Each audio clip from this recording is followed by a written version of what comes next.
The dog with no name walked into a hospital and changed everything. No one remembers how he got there. He wasn't part of the staff. He had no leash, no owner, just padded, insolent, watchful into a room full of children who hadn't spoken in weeks. The nurses froze. The security guards hesitated. But the dog?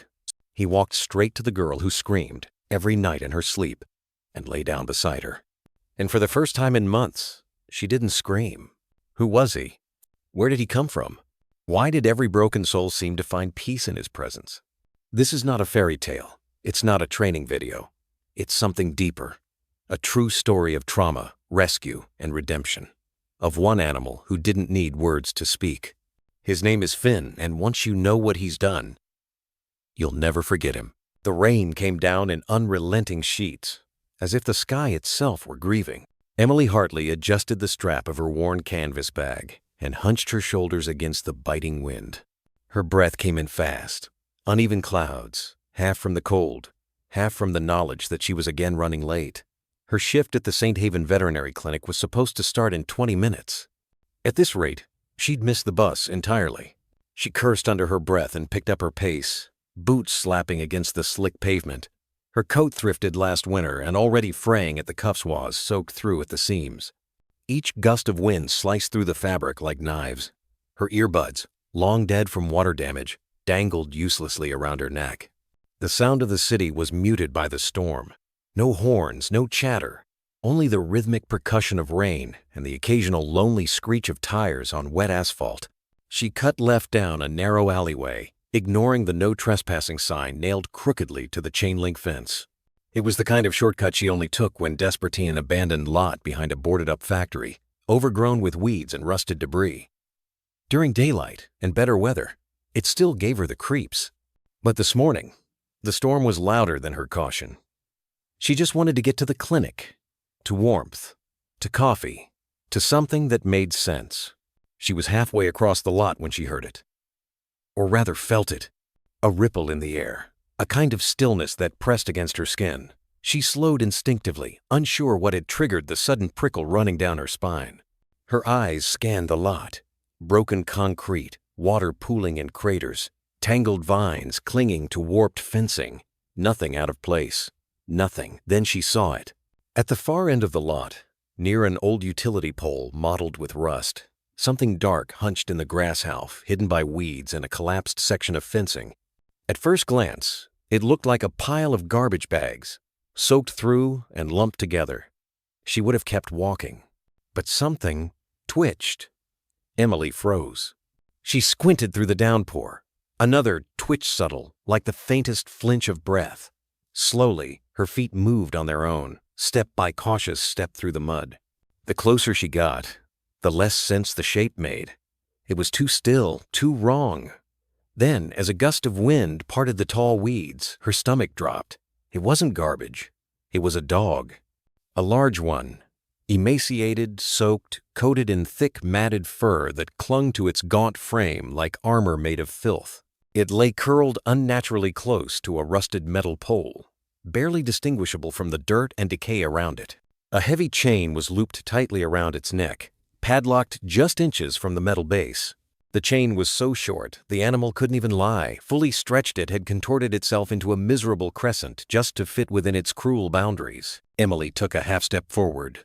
Her throat closed. "Oh my God," she whispered, the words snatched away by the wind. The dog didn't move, save for a slight flick of its ear and a slow, uncertain shift of its eyes. Pale, clouded, rimmed with grime, but still alert, still watching her.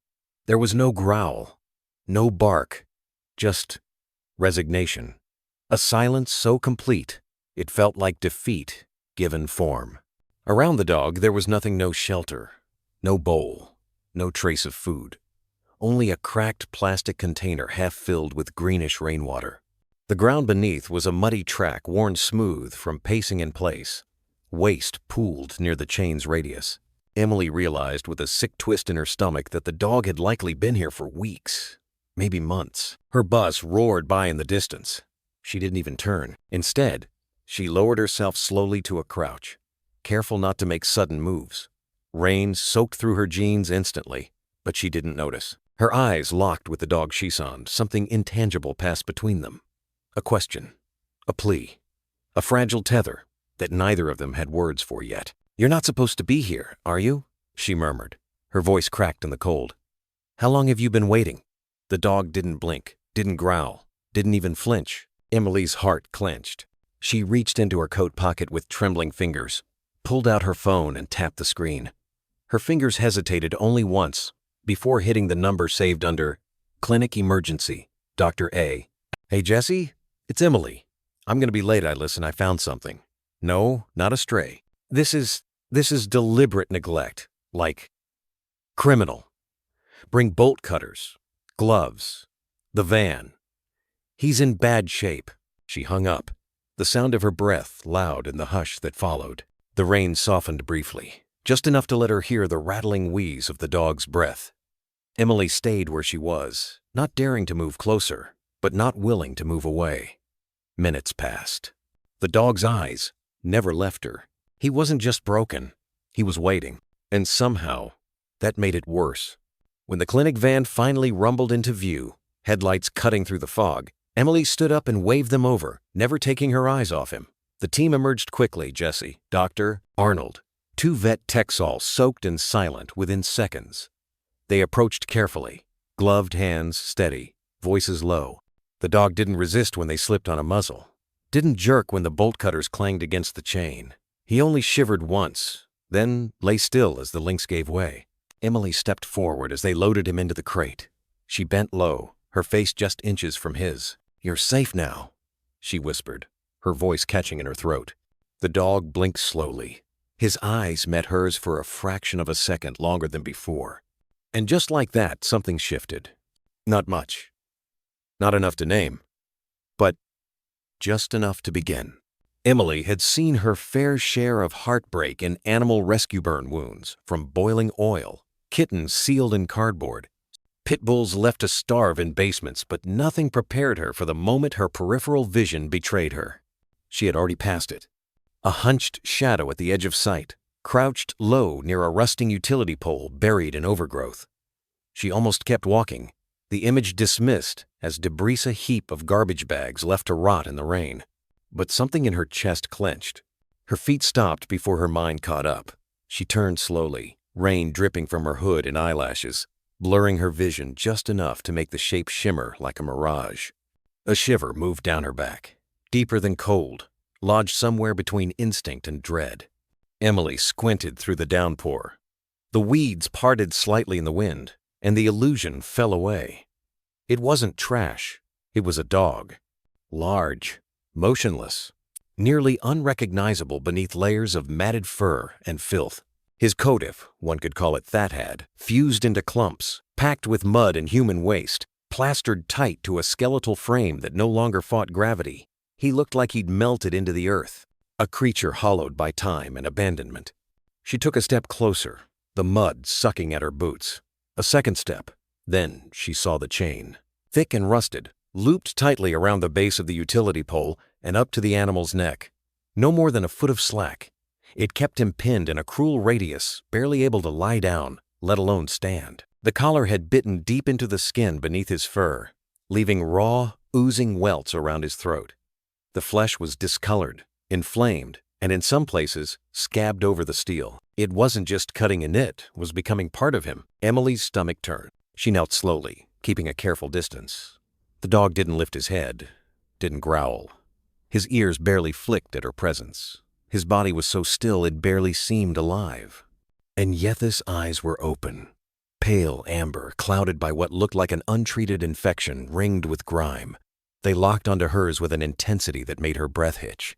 Not fear, not aggression, just quiet, unspeakable sorrow. Rainwater had pooled in an old tin bowl near his front paws, algae-tinged and fly-speckled. There was no food, no blanket, no shelter from the elements. Just the chain, just the rust, just the endless waiting. She scanned the perimeter buildings nearby. No signs of human activity. The factory behind her had been boarded up for years. Someone had chained him here, then left him to disappear. For how long? Emily reached into her jacket pocket, fumbling for her phone. Her fingers shook not from the cold, but from something else. Something that felt like rage curling under her ribs, wrapped in the same helplessness that always came when cruelty left no explanation. The rain ran down her cheeks like tears she hadn't yet earned. She pressed the screen and brought the phone to her ear. "Jesse," she said when the line picked up, "I need you at the lot behind Burnham Street. Now, bring bolt cutters, gloves, the van, and tell Dr. Arnold we may need sedation. No, this one's bad. It's deliberate." She ended the call, dropped the phone back in her coat, and looked again at the dog. Still unmoving, still watching. She lowered herself further, knees in the wet dirt, ignoring how it soaked through her jeans. She didn't reach out. She didn't dare. But she spoke, softly, hoping the sound of a voice in a voice might remind him what it was like to be seen. "You're not garbage," she said quietly. "You hear me? You're not nothing." The dog blinked, a slow, deliberate blink, as if trying to believe her. Another gust of wind whipped past, rattling the chain. The dog flinched not from the cold, but from the memory etched in metal. Emily's breath caught again, the way he didn't growl, the way he didn't bark. It wasn't just fear, it was exhaustion. He'd moved past fight or flight into some third unspeakable state of surrender that was harder to witness than rage. And yet, he was still alive. Still here. That fact alone felt like defiance. The clinic van arrived 20 minutes later, tires crunching wet gravel, headlights casting long beams across the broken lot. Emily stood and waved them over, her figure hunched against the storm, eyes never leaving the dog. Jesse jumped out first, followed by Dr. Arnold and 2 techs, all already dressed in rain gear. No one spoke as they approached. They didn't need to. They saw the chain. They saw the skin. They saw the silence. Dr. Arnold's jaw clenched. Jesse's voice caught when she whispered, "Jesus Christ." "No sudden movements," Emily said gently. "He hasn't growled once. I don't think he has the strength. Or he's beyond it," Arnold muttered grimly. "Either way, let's do this slow." They moved with practiced care muzzle first, soft and loose, just in case. The dog didn't resist. His head lolled slightly as they secured it. One of the techs knelt and cut the padlock with a heavy snap. The collar didn't fall away. It peeled. Bits of fur and dried blood came with it. Emily turned her head away, bile rising. They lifted him into the transport crate, like porcelain, silent, deliberate, reverent. The dog didn't struggle. He didn't tremble. He just watched Emily through the slats, his gaze fixed as if tethered by something deeper than chain. As they secured the van doors, Emily stepped closer, placing a hand on the crate without touching the dog. "You're safe now," she whispered. For the first time, his ears moved, just slightly, a flick of acknowledgement, and in that instant, Emily Hartley felt something shift inside her, not out of pity or duty or professionalism, but something older, something sacred. A bond had been made in the rain, in the mud, beneath the silence of suffering, and neither of them would be the same again. The rain didn't let up. It came harder, now thicker drops pounding against Emily's back like fists. She was soaked to the bone, fingers trembling not from the cold, but from the weight of what she was about to do. She glanced down at the dog one more time. He hadn't moved, not an inch.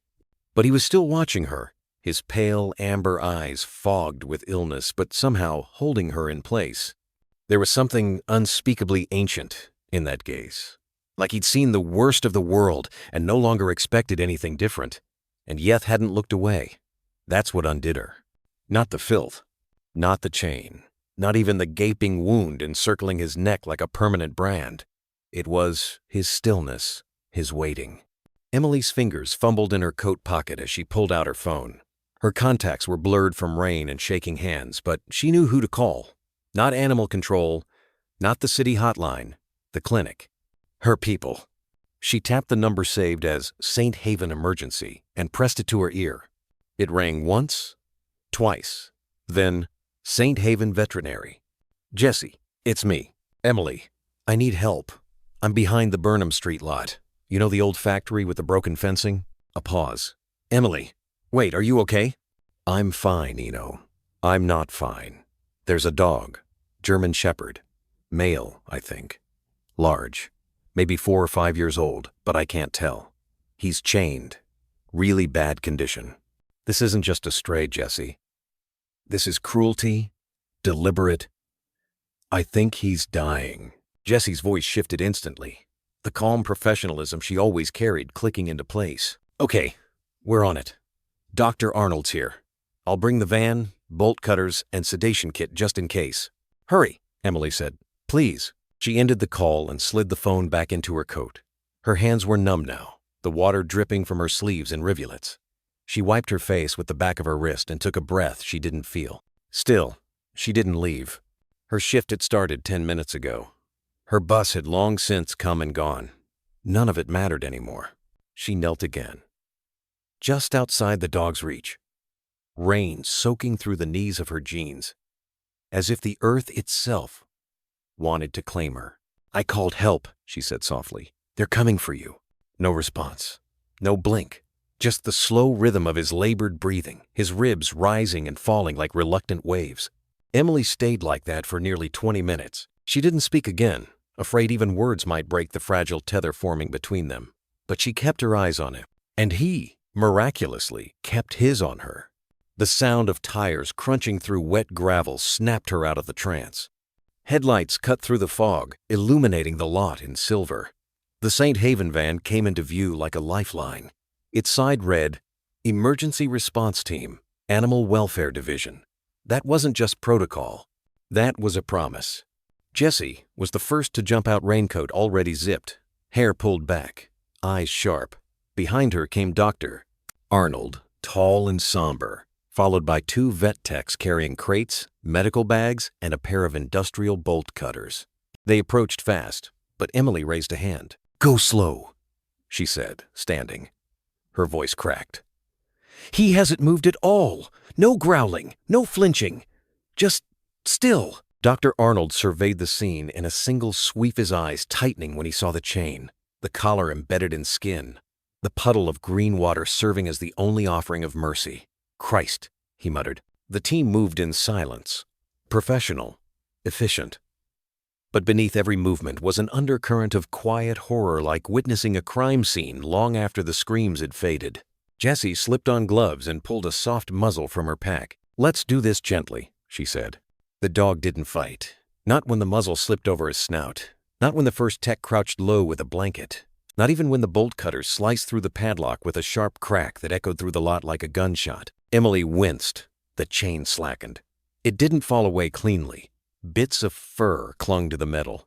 The collar, fused with scab tissue, required careful hands to peel back. Each inch revealed raw, inflamed skin that oozed pus and blood. Dr. Arnold applied a topical numbing spray and worked quickly, murmuring apologies to a dog who never once whimpered. When the final loop came free, the dog didn't react. He simply looked at Emily, eyes dull, but somehow knowing. It was like watching someone breathe their first breath after drowning. Together, the team lifted his frail body onto the stretcher. He weighed less than he should have. His bones jutted out beneath his fur like broken scaffolding. Every motion was calculated, reverent.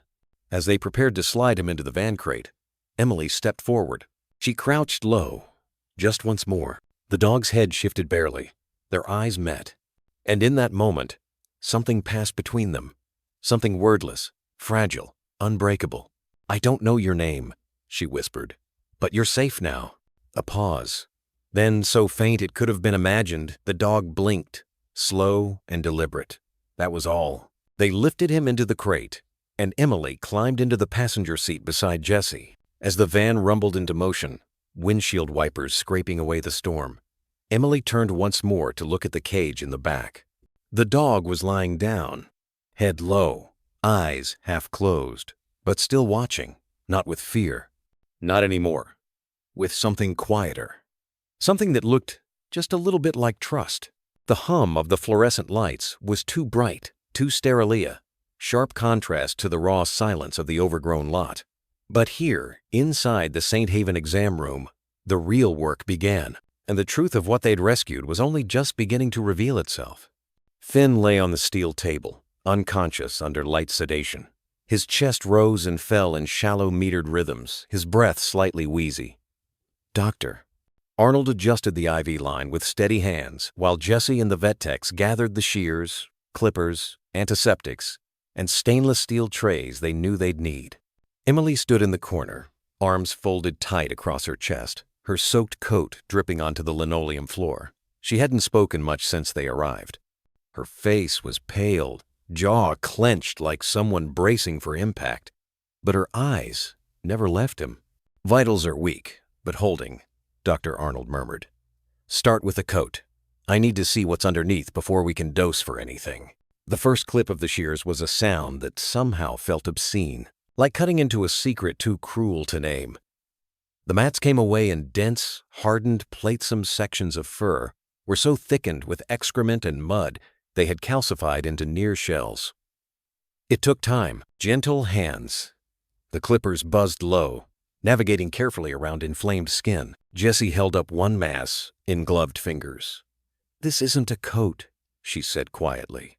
"It's armor. He's been growing it to survive." Underneath, the real damage came to light. Ribs that protruded sharply beneath thin flesh. A spine so prominent it cast its own shadows under the surgical lamp. Hips misaligned, possibly from extended confinement in one position. Sores festered along pressure points elbows, hocks, tail base where his bones had rubbed against ground and rust. A wound on his right hind leg oozed yellowish pus, possibly infected from an embedded thorn or worse. But it was the neck that made everyone in the room pause. Emily took a half step forward and covered her mouth. The fur had masked it mostly. But now, with the collar removed and the skin exposed, the depth of the wound was undeniable. The chain hadn't just chafed him raw, it had become part of him. Over time, the metal had sunk in and fused with growing tissue. Small fragments of rust still clung to the inflamed ring of skin, like shrapnel embedded in a soldier's scar. Dr. Arnold leaned in. "Tissue necrosis," he murmured. "We'll have to flush this and monitor for systemic infection. This could have gone septic at any time." He looked up at Emily. "He's not just lucky to be alive. He shouldn't be." She didn't speak. Her fingers curled tighter into the sleeves of her coat, like if she let go, something in her might break open too. The tech to his left ran a routine blood draw. As they waited for results, another moved in with a portable ultrasound scanner.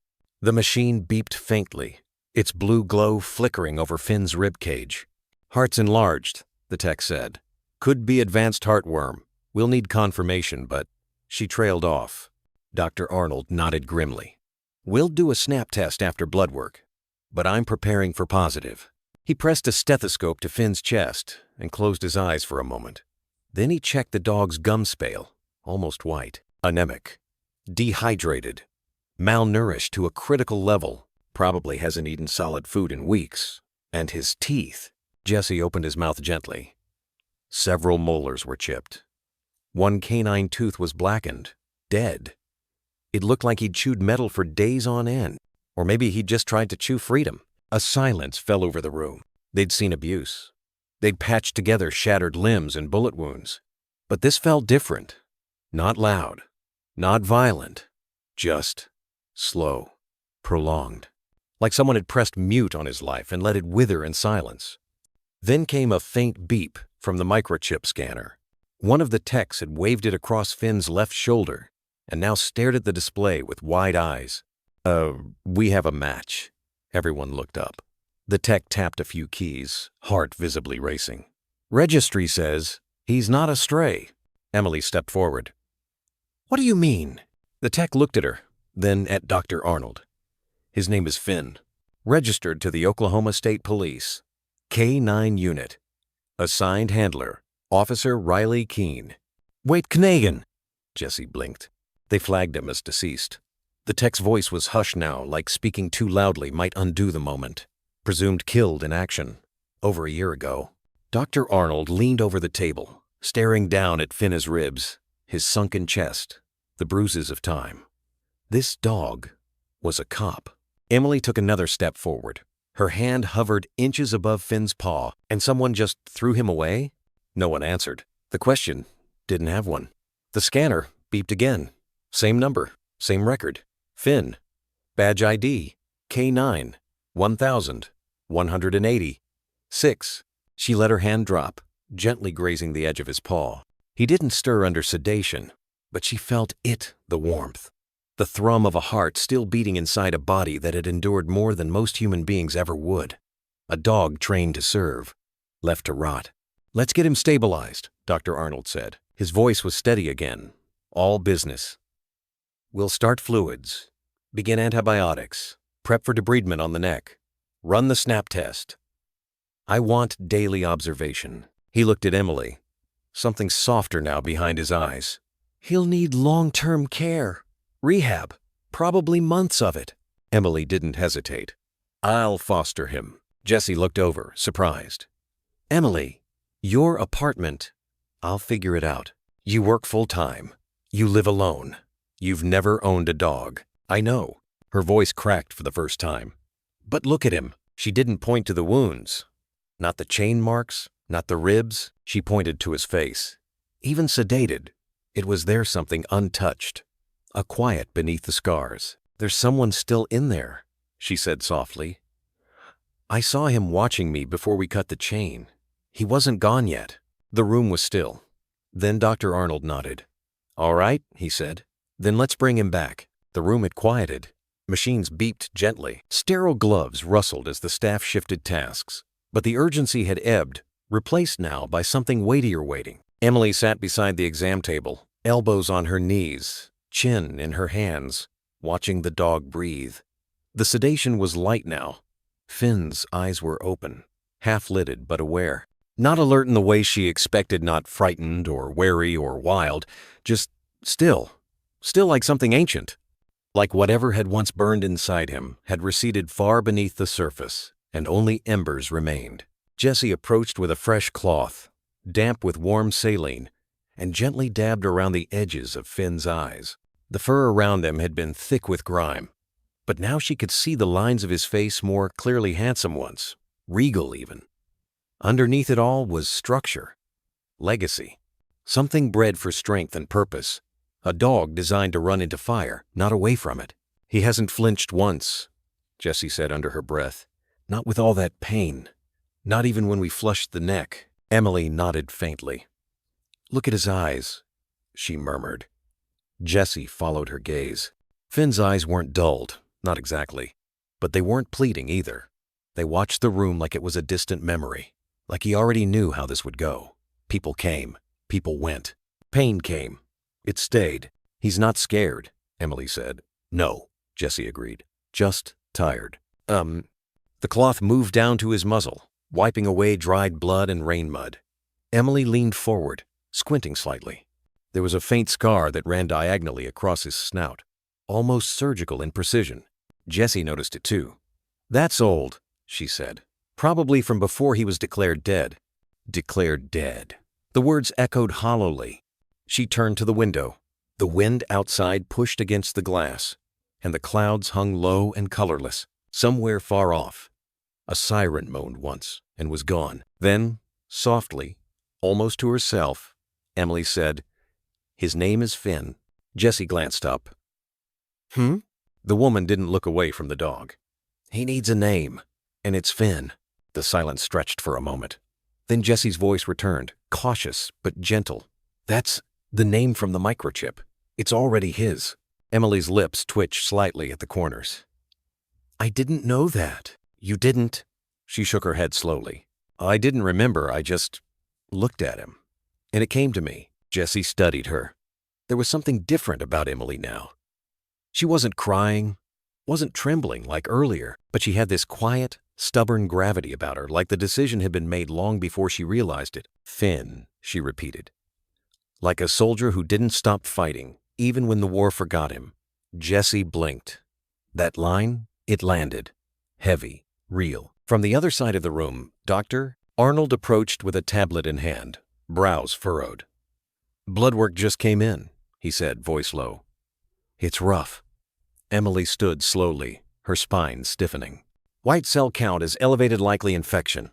Anemia is severe. Red cells dangerously low. His kidneys are beginning to strain, and the snap test confirmed heartworm.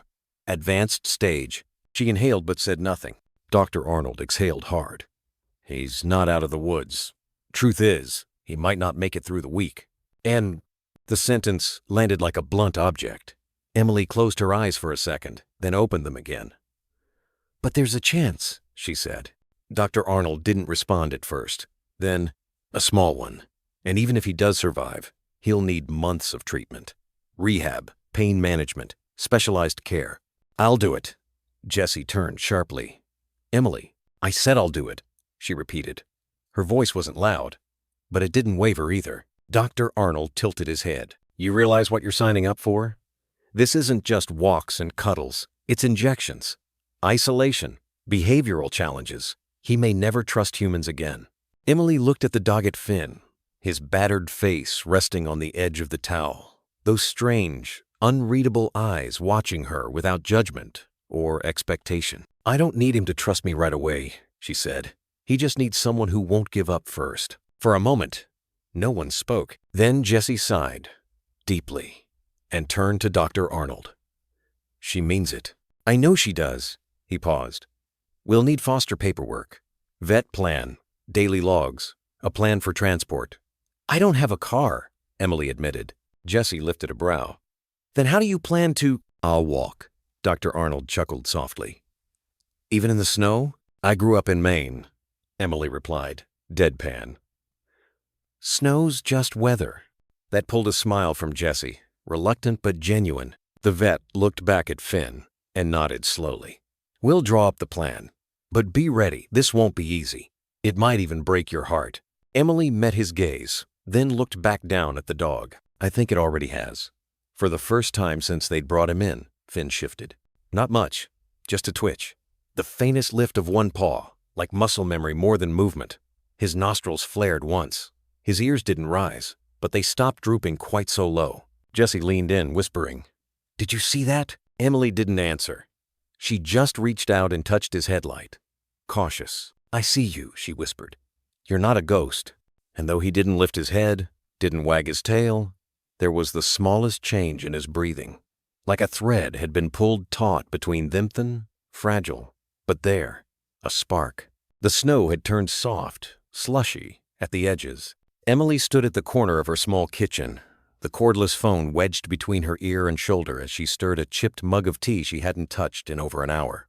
On the floor beside her sat a box of hastily packed assortment of towels, gauze, and the pain meds the clinic had reluctantly released with Finn. They had drawn up the discharge papers with quiet warnings, not quite believing he would last the night, but unable to say no to the way Emily had looked at him, like someone who had already lost too much to walk away from this one, too. The phone crackled. Pets are not allowed, Emily. That's in the lease. Her landlord's voice always had that clipped, nasal tone, more accountant than human. She tried to keep her voice steady. He's recovering, she said. It's temporary. He's not loud. He can't even walk. A dog is a dog. Doesn't matter if he's mute or Mozart. No pets means no pets. She closed her eyes. Please, just 2 weeks. I'll pay an extra deposit.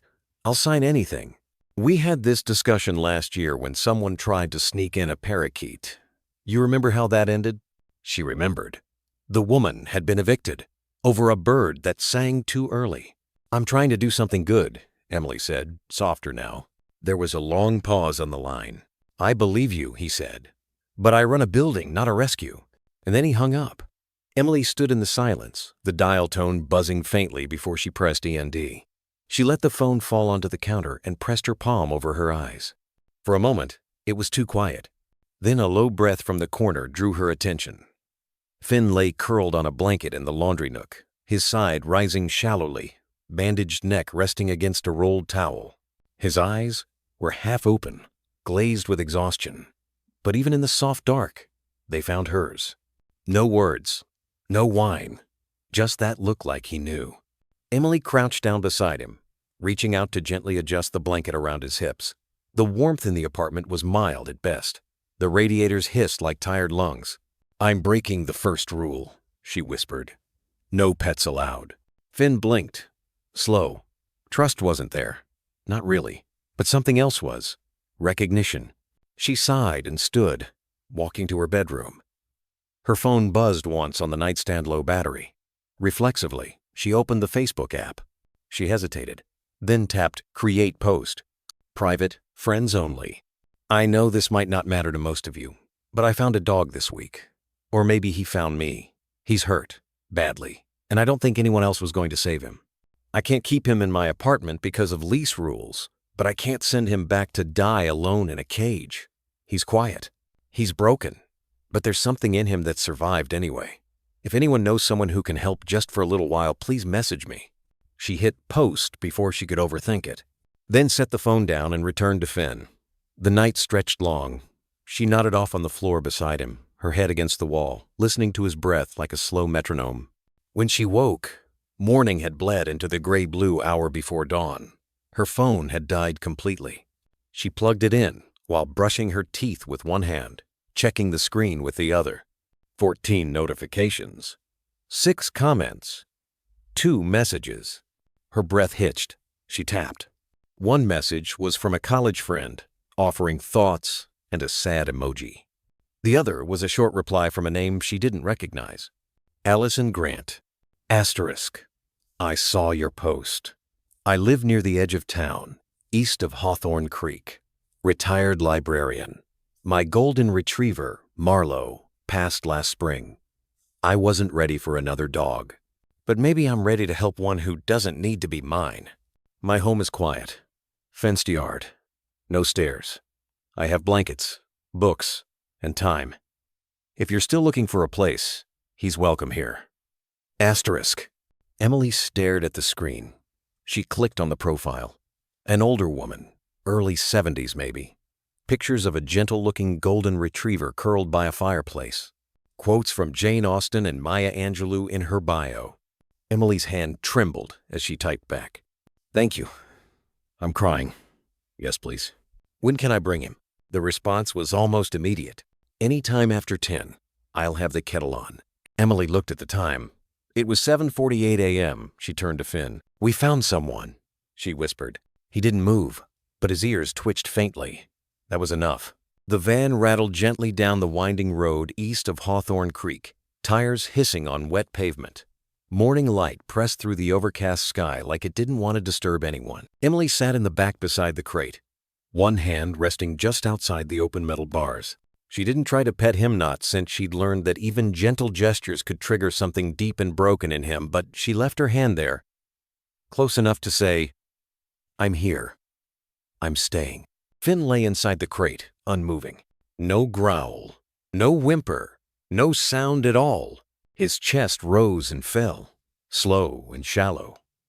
The patches where his fur had been shaved for wounds were pink and bruised. His legs, folded under him like a question left unanswered, bore the tension of old pain, not sleep. When they reached the house, Allison was already waiting at the edge of her driveway. A thick scarf wrapped around her neck and a tan cardigan buttoned unevenly over her dress. Her white hair was pulled into a loose bun, and she waved with a hand that looked like it had spent years flipping pages and offering tissues.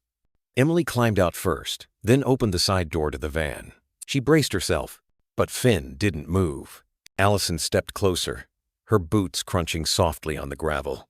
She didn't ask questions, didn't kneel. She simply looked in through the open door and nodded once, like she was recognizing someone she'd met before. Poor fellow, she murmured. Emily tried to smile. He's been through things. Allison tilted her head. So have I.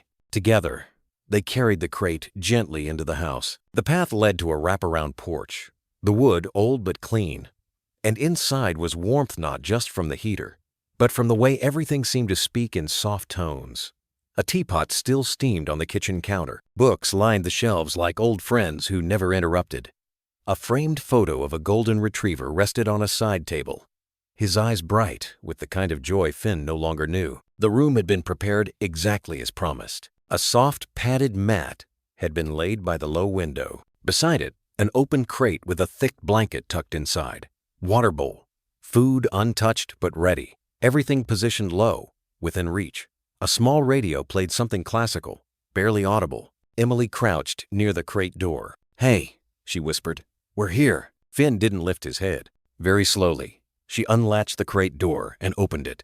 The silence that followed felt thick, suspended. But Finn didn't leap out, didn't explore. He simply slid forward an inch barely, and then curled in the corner where the crate met the wall, his back against the edge, nose toward nothing. Allison watched from a distance, arms folded gently across her chest. Emily exhaled. "He's like that." Allison nodded. "Marlowe was the same way when I first brought him home from the shelter. Took him 2 weeks just to come out from behind the piano." "This isn't fear," Emily said softly. "It's like he's still locked in a place we can't reach." Allison walked to the window and pulled the curtain back just a touch. Outside, the backyard stretched wide and quiet. A fence lined with ivy, a wind chime swaying in the breeze. "Well," she said, "then we'll wait." Emily turned to Finn. The way his body folded inward, shoulders tucked, head lowered, was as if he were trying to disappear into himself. Not just to hide, to not exist. She placed the blanket from the van near the crate, not too close, just enough for him to smell what was familiar. A small gesture, the kind of thing that didn't ask for anything in return. Allison poured tea for both of them. No words, no pressure, just the kind of silence that wrapped around grief like a shawl, not to fix it, but to let it be seen. An hour passed, maybe more. The rain started again, soft and even. Emily sat on the floor with her legs crossed, not looking at him directly anymore, letting him forget she was watching, letting him believe no one expected anything. And then, barely noticeable, his ears flicked, not toward a sound, toward the light. He turned his head slightly, one eye catching the soft gray blue coming through the window. But then he turned back to the wall. A moment. A flicker. That was all. Emily wiped at her eye. Even though she hadn't noticed the tears coming, "He's still in there," she said, more to herself than anyone else. Allison smiled from her chair, hands wrapped around her mug. "Then we just keep the light on until he finds his way back." The first time Emily read aloud, it wasn't for Finn, not really. It was more for the quiet, for herself, for the unbearable weight of the silence that seemed to stretch inside the room like a second skin. It clung to everything, walls, windows, even the warm mug she held between her fingers. So, on the second afternoon of her visits, with the rain still whispering against the roof, she opened her worn copy of The Wind in the Willows and began to read. Her voice was soft at first, uncertain, like a guest unsure if she'd overstayed her welcome. In the spring, when the sun was shining and the riverbank was beginning to hum again, Finn didn't move.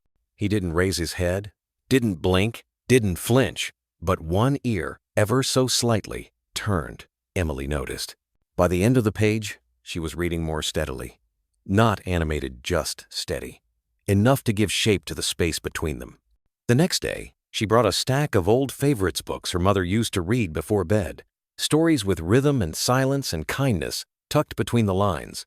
Each day, she fed Finn first, carefully setting the bowl down and waiting in stillness until the sound of slow eating filled the room. Then she administered the antibiotics, always the same gentle routine.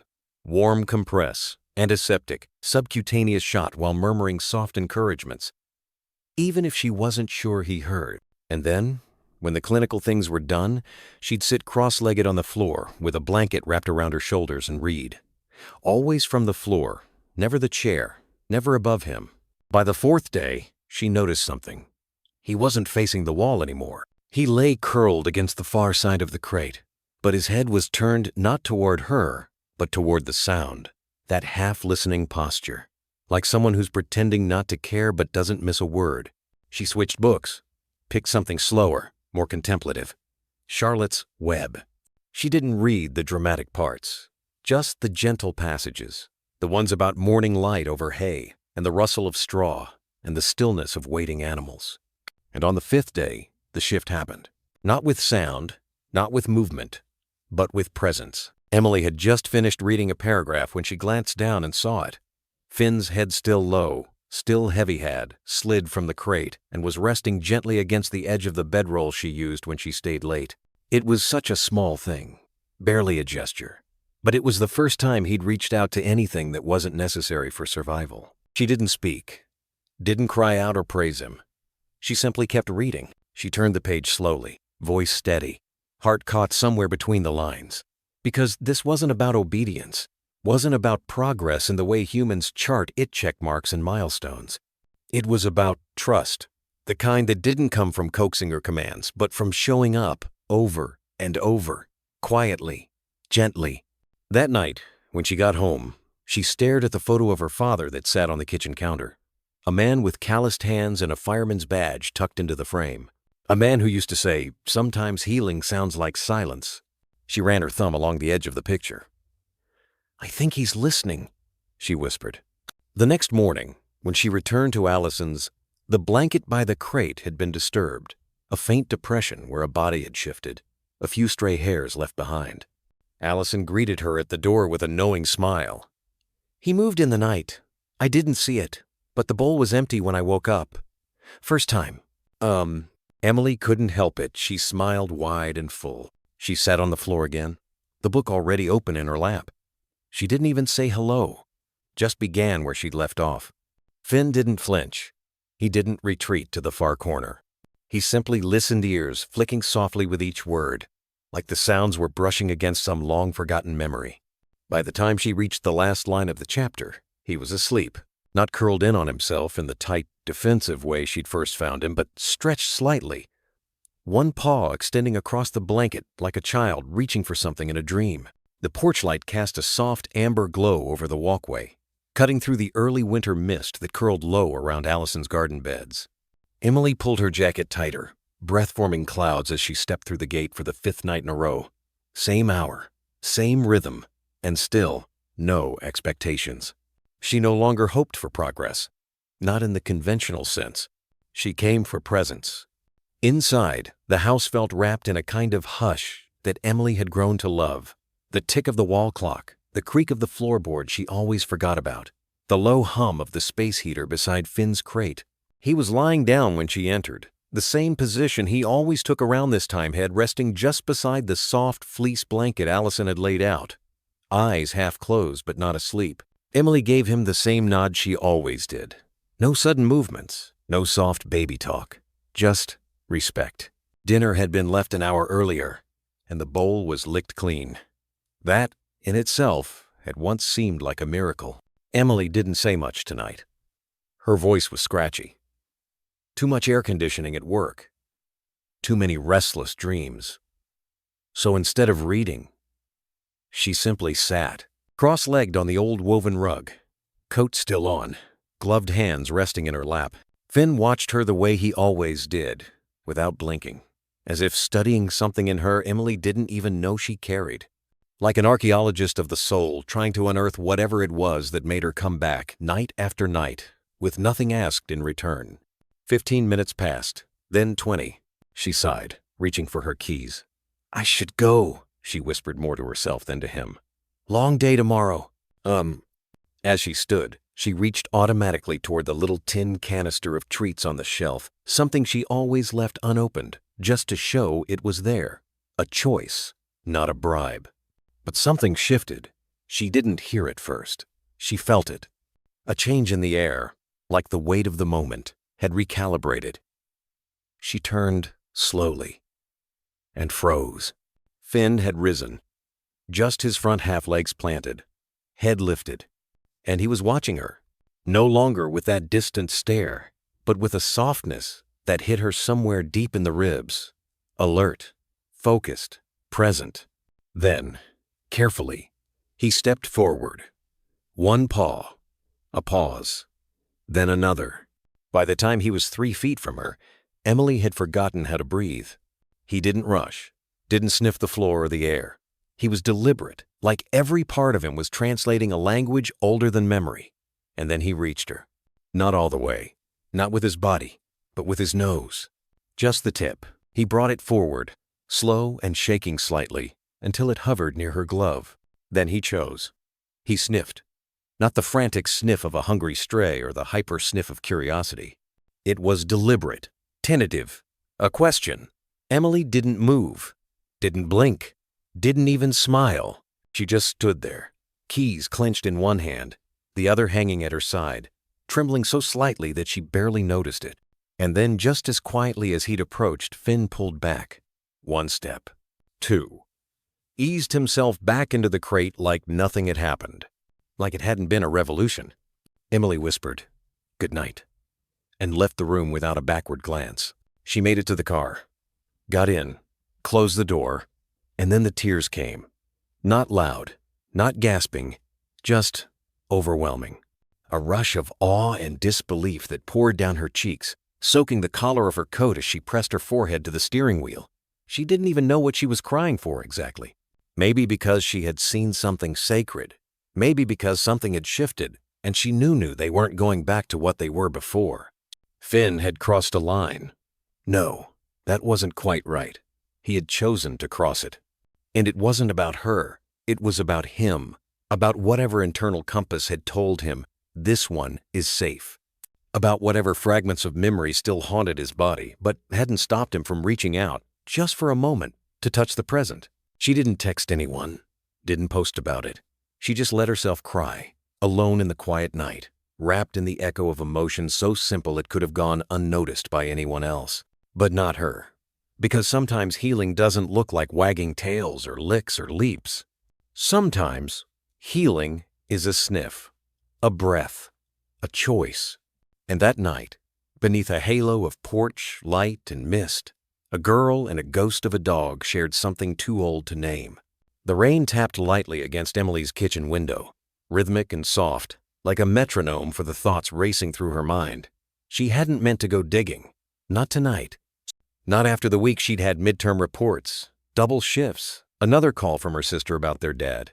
But something about Finn's eyes these last few days, the way they watched her now, not with fear, but with memory, made it impossible to rest. She poured herself a cup of tea she'd forget to drink, opened her laptop, and typed the words that had been lingering in the back of her mind since the clinic visit. Retired K-9 Finn, Oklahoma. It was a long shot, maybe even reckless. But something in her gut told her there was more to him than just a discarded past. The first few results were generic. Adoption guidelines, news articles about police dogs retiring, nothing that spoke to him. Then, deeper into the search, buried in an archived local paper from Tulsa, she saw it. Officer down. K-9 unit lost in meth lab raid. Emily clicked before her fingers had finished trembling. The article was dated 4 years ago. The image that loaded was small and grainy, but unmistakable. A younger Finn, his coat still thick and sleek, posture straight, wearing a vest labeled K-9 DEA Task Force. And beside him, a tall man with a shy, squinting smile and a hand resting gently on Finn's scruff, Officer Riley Keene. The caption below the photo hit like a thud. Finn, a 6-year-old German Shepherd with the Tulsa County Drug Enforcement Unit, was presumed killed during a warehouse explosion in rural Oklahoma. His handler, Officer Riley Keene, survived with critical injuries and was later honorably discharged. The dog's body was never recovered. And so, Emily stared at the screen, her eyes prickling. He was presumed dead. No body, no closure, just a name carved on a memorial wall, a photo left to yellow in a department hallway somewhere. But he hadn't died. He'd survived. He'd escaped. She leaned back in her chair, hand trembling over the mousepad. Finn. He had once worn a badge, once had a person, once had a mission. The room felt suddenly too quiet, too small. She stood and paced, heart pounding as pieces began to fit into each other like a puzzle once thought lost. The scars, the way he froze at sirens, the alertness under sedation, none of it was just trauma. It was training, burned into muscle memory and grief. She sat back down, hands poised again on the keyboard. Officer Riley Keene. Not many results. A couple of court mentions, older news coverage, one hospital transfer record. Then, a name buried in a comment thread on a K-9 handler forum. Keene moved out to the hills somewhere north, dropped off after the blast. PTSD, I think. No one hears from him now. It was vague, but not impossible. Emily scribbled the notes onto a pad, circled the area code mentioned once in a post about wilderness retreats, and leaned back. Her tea was cold now. Finn was asleep down the hall in Allison's guest room, tucked in his usual corner, nose sometimes twitching in his dreams. What had he seen? Who had he lost? And why had no one ever come looking for him? She pulled the article back up again and studied the photo one more time. The bond was obvious even in black and white. Riley had knelt down to match Finn's level. Their eyes were focused in the same direction. There was trust there. Not trained trust, earned. She imagined the chaos of that night, the raid, the explosion, the fire ant, wondered how Finn had made it out. Who had he run from? Or toward? How far had he traveled before collapsing under that chain? Emily didn't know much about war zones. Not the overseas kind, but she knew about the ones that happened in people's backyards. The ones with sirens and needles and locked trailer doors.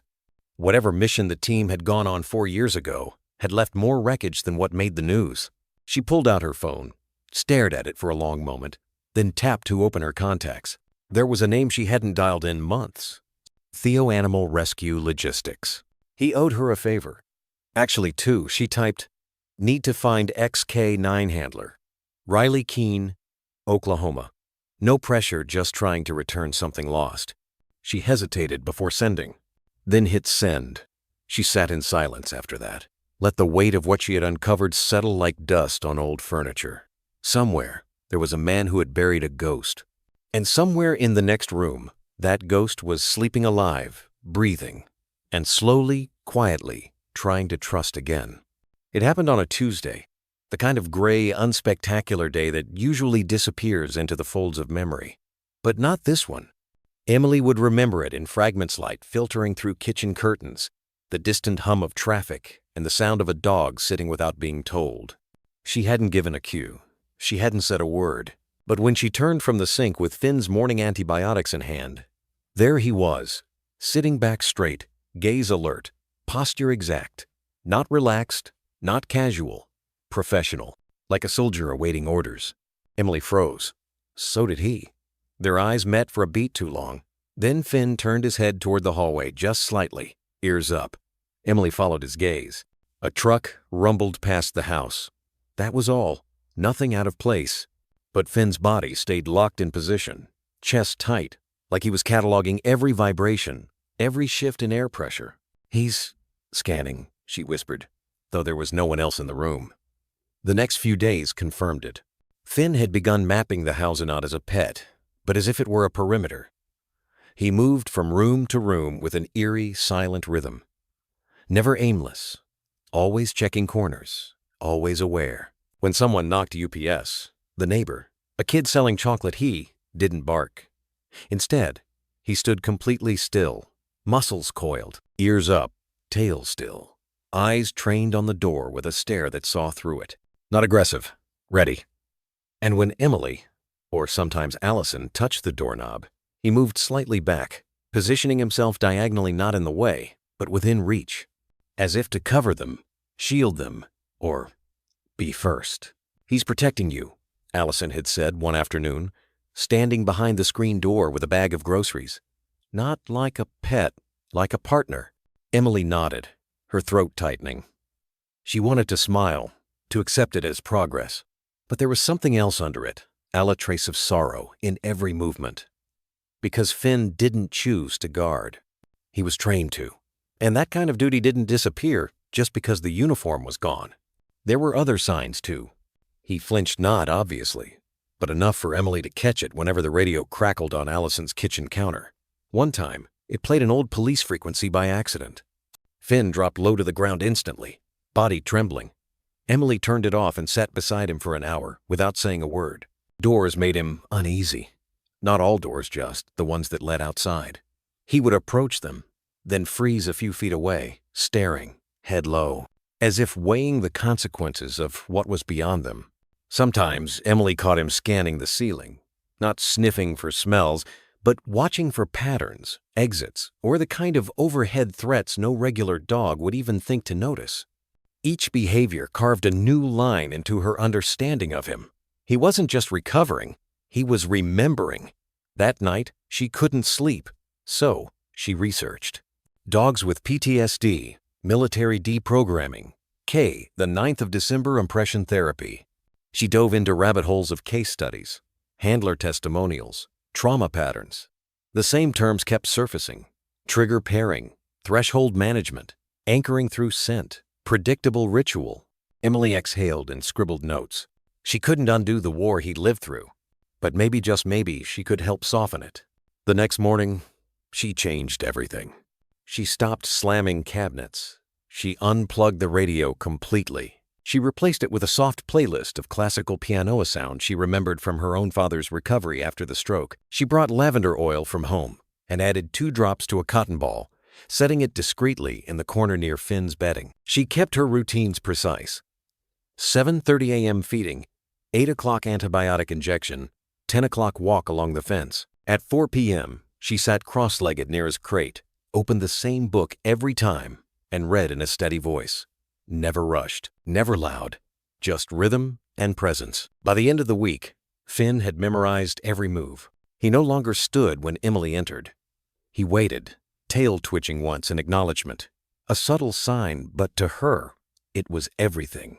She started calling it the quiet, contracted, unspoken agreement that neither of them would cross the other's line. Not yet, but they were circling the same center now. Allison noticed it too. He stopped pacing at night, she said one morning over tea. And when I go into the living room to read, he actually lies down, not curled up, flat out, like he finally believes the night won't come for him. Emily didn't respond right away. Her throat felt tight again. Because what do you say to that? That a dog who once scanned for bombs now scans for safety? That a creature built for service was slowly learning rest? Late one evening, as Emily collected her things, she passed the hallway mirror and caught a reflection that stopped her. It was Finn sitting behind her, posture calm, ears down, but something was different. He wasn't watching the door. He was watching her, as if to say, I'm not checking for threats anymore. I'm checking for you. And just like that, something shifted, not in his training, in her.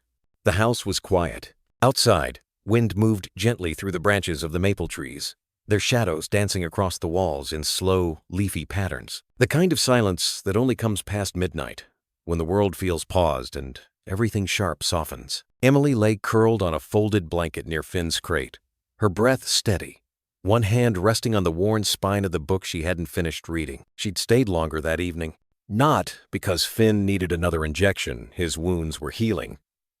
Not because she had something urgent to say she didn't.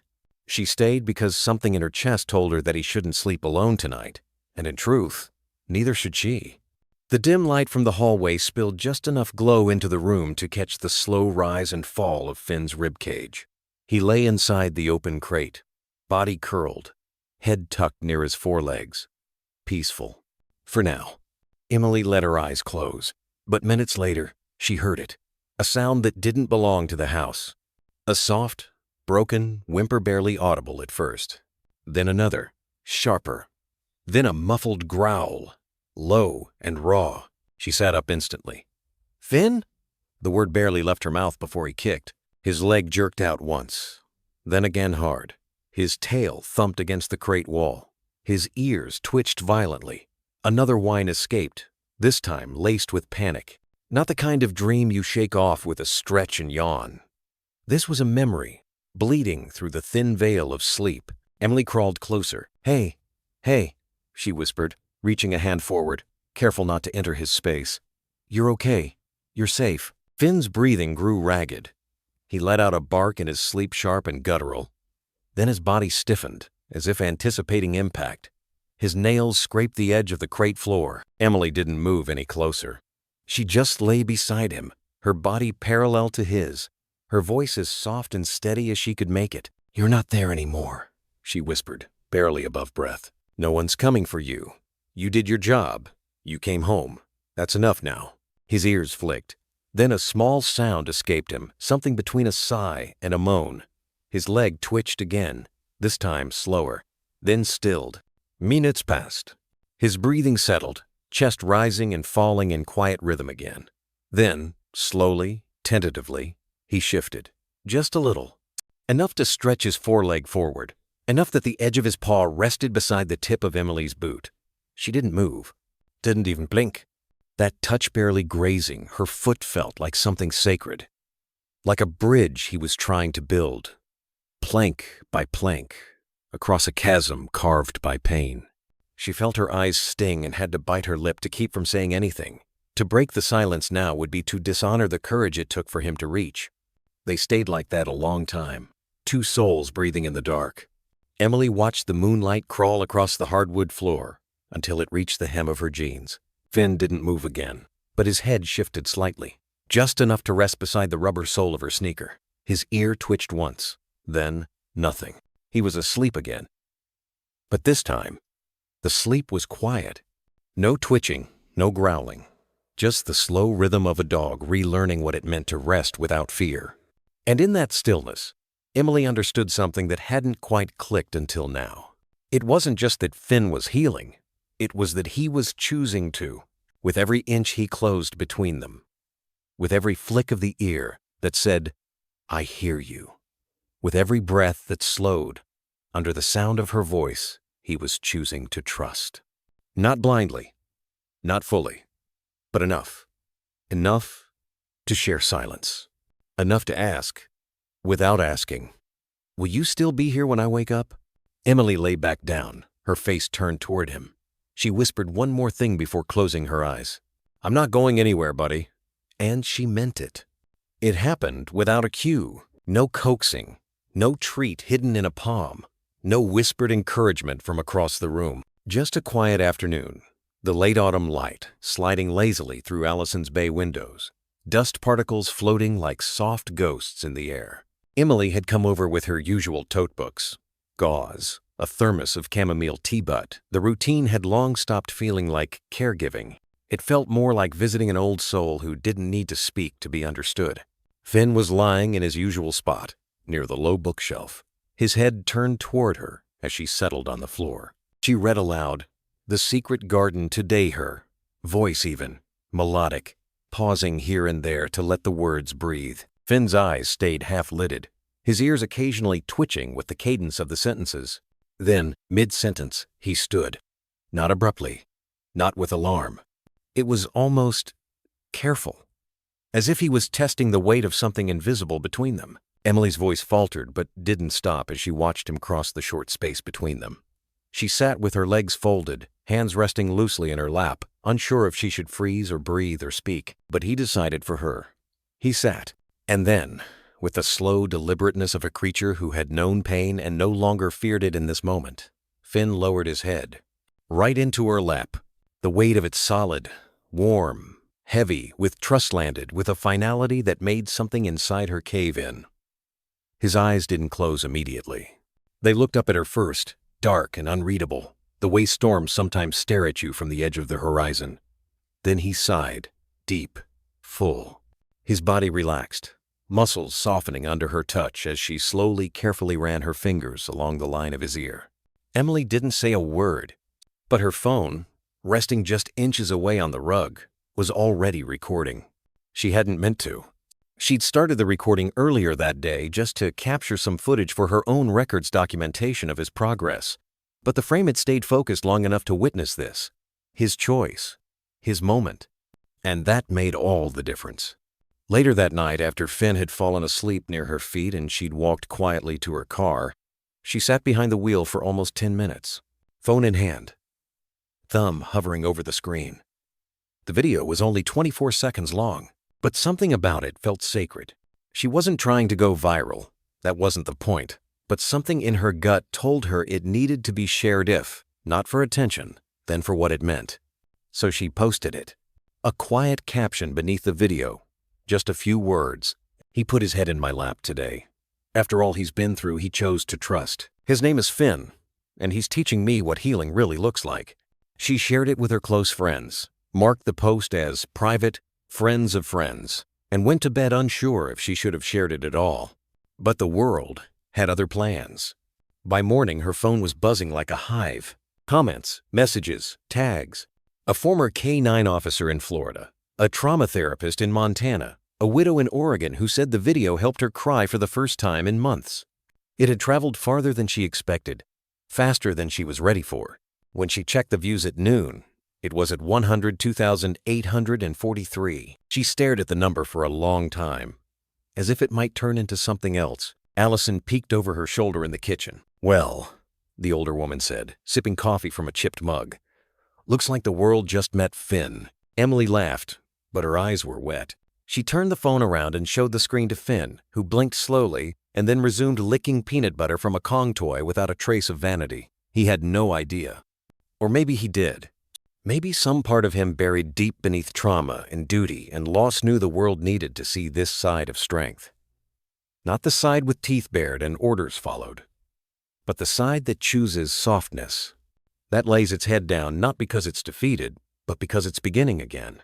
Emily crouched beside him. "You're kind of a big deal now," she murmured, her fingers ruffling the fur behind his ear. "But don't worry. I won't let them turn you into a symbol. You're still just Finn. Just my brave, quiet boy." He didn't react. Didn't need to. The moment had already spoken loud enough. And in the quiet that followed, Emily realized something new.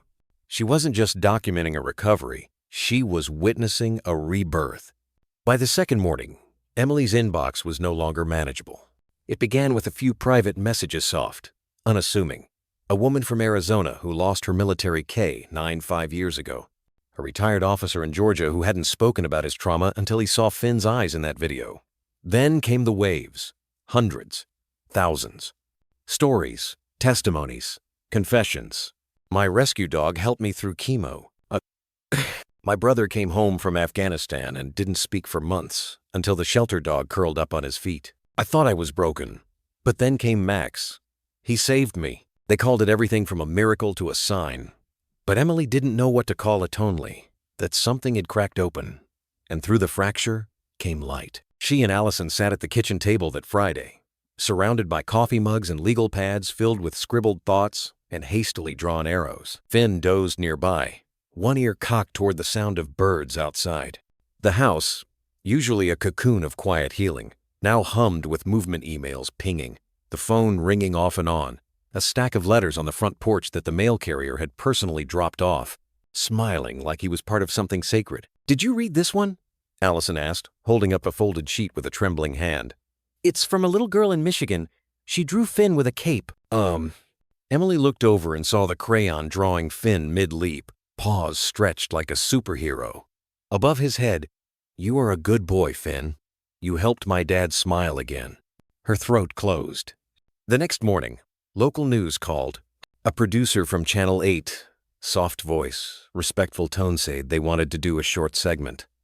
"Just 5 minutes," she said. "We'll come to you. No pressure. We've had a lot of requests." Emily hesitated, but Allison put a gentle hand on her arm. "The right kind of attention can move mountains," she said. "You don't have to speak for everyone, just for Finn. And maybe those who haven't found their voice yet." So, the next week, they opened their home to cameras. The segment was called Redemption in Fur. It aired on a Wednesday morning, tucked between weather updates and a story about a bake sale. But it didn't stay small. Within 24 hours, it was syndicated to 3 states. National anchors picked it up. Overnight, Finn the Silent Survivor was a headline on 3 major outlets. And yet, none of it felt inflated. Because Finn didn't know about headlines. He only knew that the living room had more wires that day, and that Emily's hand never left his back. He sat beside her during the interview, silent as always, but his presence filled the frame more than words ever could. The anchor had asked a simple question. "What would you say this journey has taught you, Emily?" She'd paused, then looked down at Finn. That trust is sacred, and survival doesn't mean the end of pain. It just means you get the chance to choose who walks with you through it. The air in the room shifted after that. The camera operator stopped fiddling with focus. The sound tech's eyes welled. Even Finn lifted his head a little, as if hearing something deeper than human language. By that weekend, the donations began. Small at first, $10, $20, a check from a church group in Colorado. Then came the email from a lawyer pro bono. "If you're thinking about forming something, a nonprofit maybe, I can help. No strings attached. This story matters." And suddenly, the question became, what do we do with all this kindness? It was Allison who spoke the answer first. "You build something," she said. "Not a shrine to Finn, but a place, a mission." So they did. On a drizzly Sunday, at that same kitchen table, they filed for incorporation.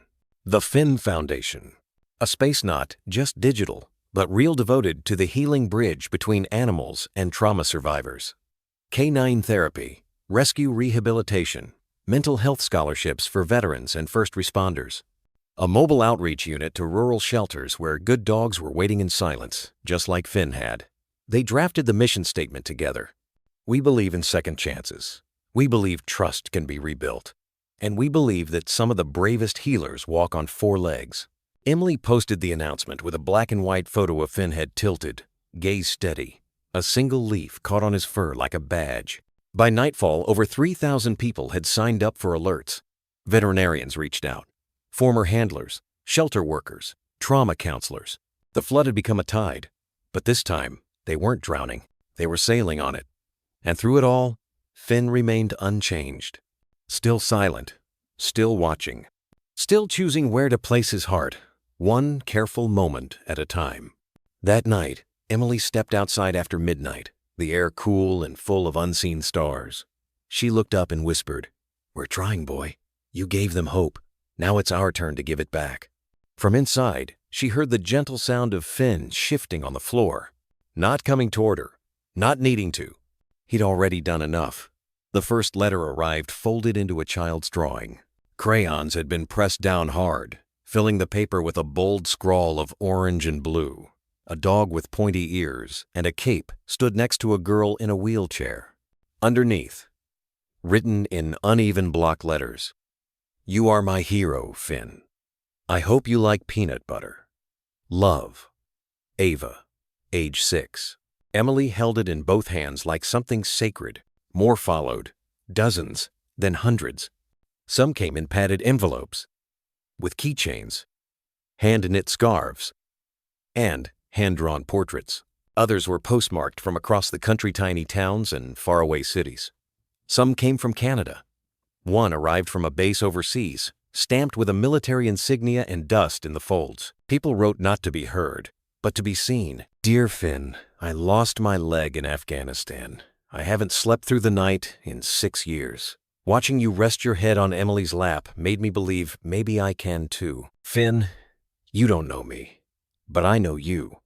I was that silent, that scared, that angry. Keep going, buddy." There was a rhythm to it, quiet chorus of hearts that had long since stopped expecting anyone to listen. Now, they whispered their truths to a dog who couldn't answer, but understood. Emily kept them in shoeboxes at first. Then Allison bought a second-hand cabinet from a thrift store downtown, a sturdy oak piece with tarnished brass handles. They sanded it together, painting it a soft, calming gray. On top, Emily placed a small wooden sign. Letters to Finn. Every evening after feeding and brushing and the soft rituals they'd come to share, Emily would sit cross-legged on the rug near the cabinet.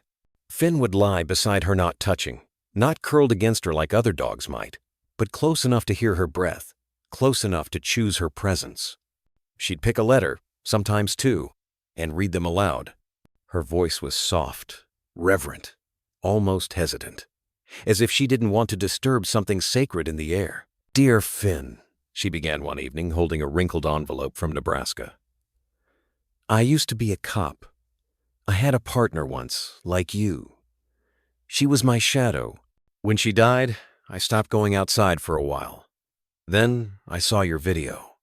You reminded me of her eye show. They were always searching, always protecting, even when no one else was watching.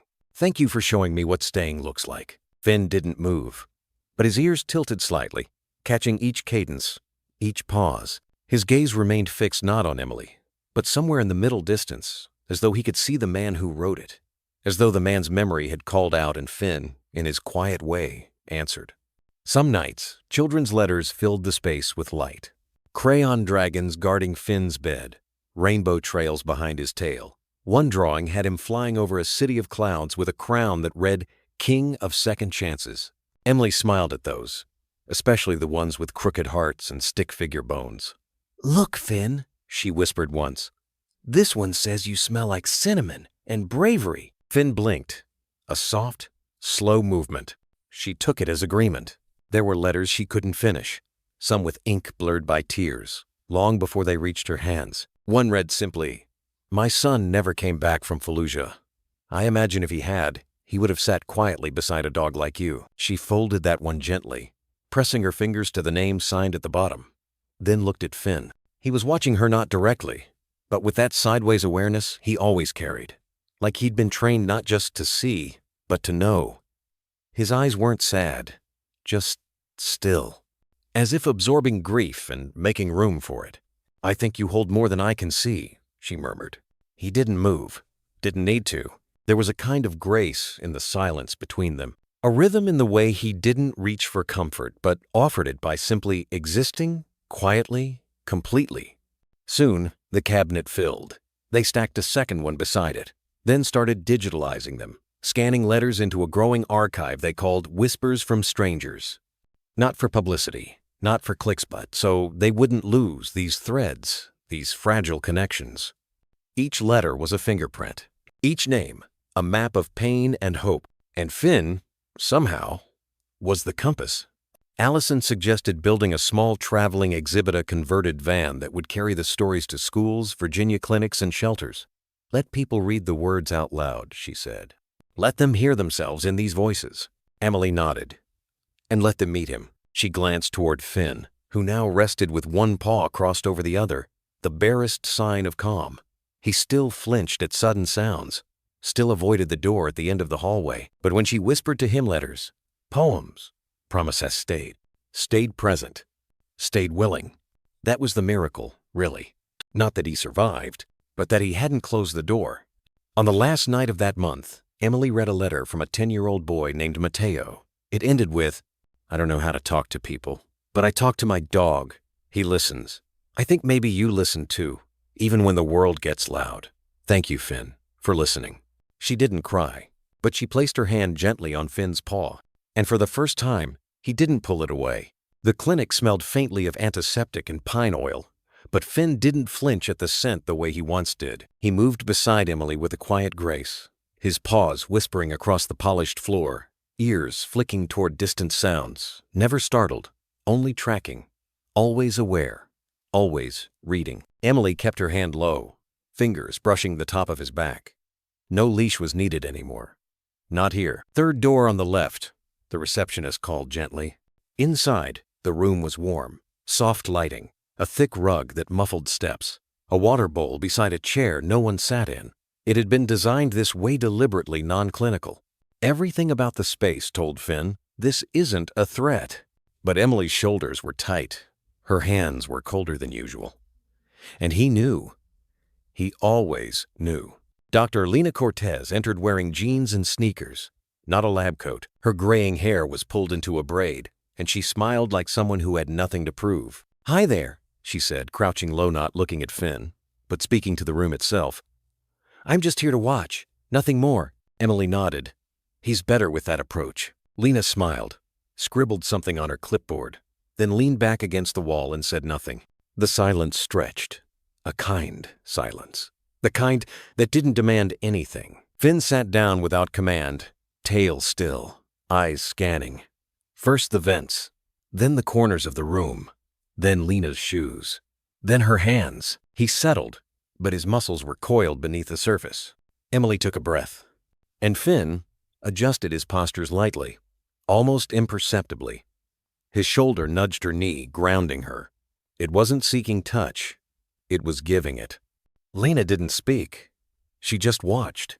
Allison, sitting nearby, raised an eyebrow. "You seeing what I'm seeing?" "Mm-hmm."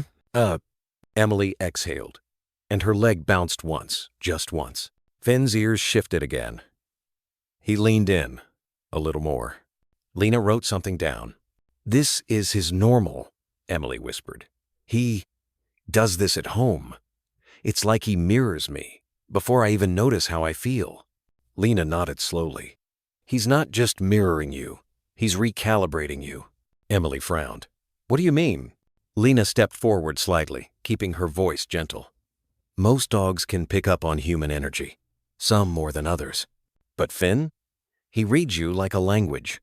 The way he sat down to lower your heart rate, the nudge to your knee, perfectly timed with your breath catch. He's modulating you, actively." Emily blinked. Allison sat straighter. "You're saying he's trained for this?" "Number, I'm saying he remembers how to do this." Lena stepped toward Finn slowly now, kneeling at a distance.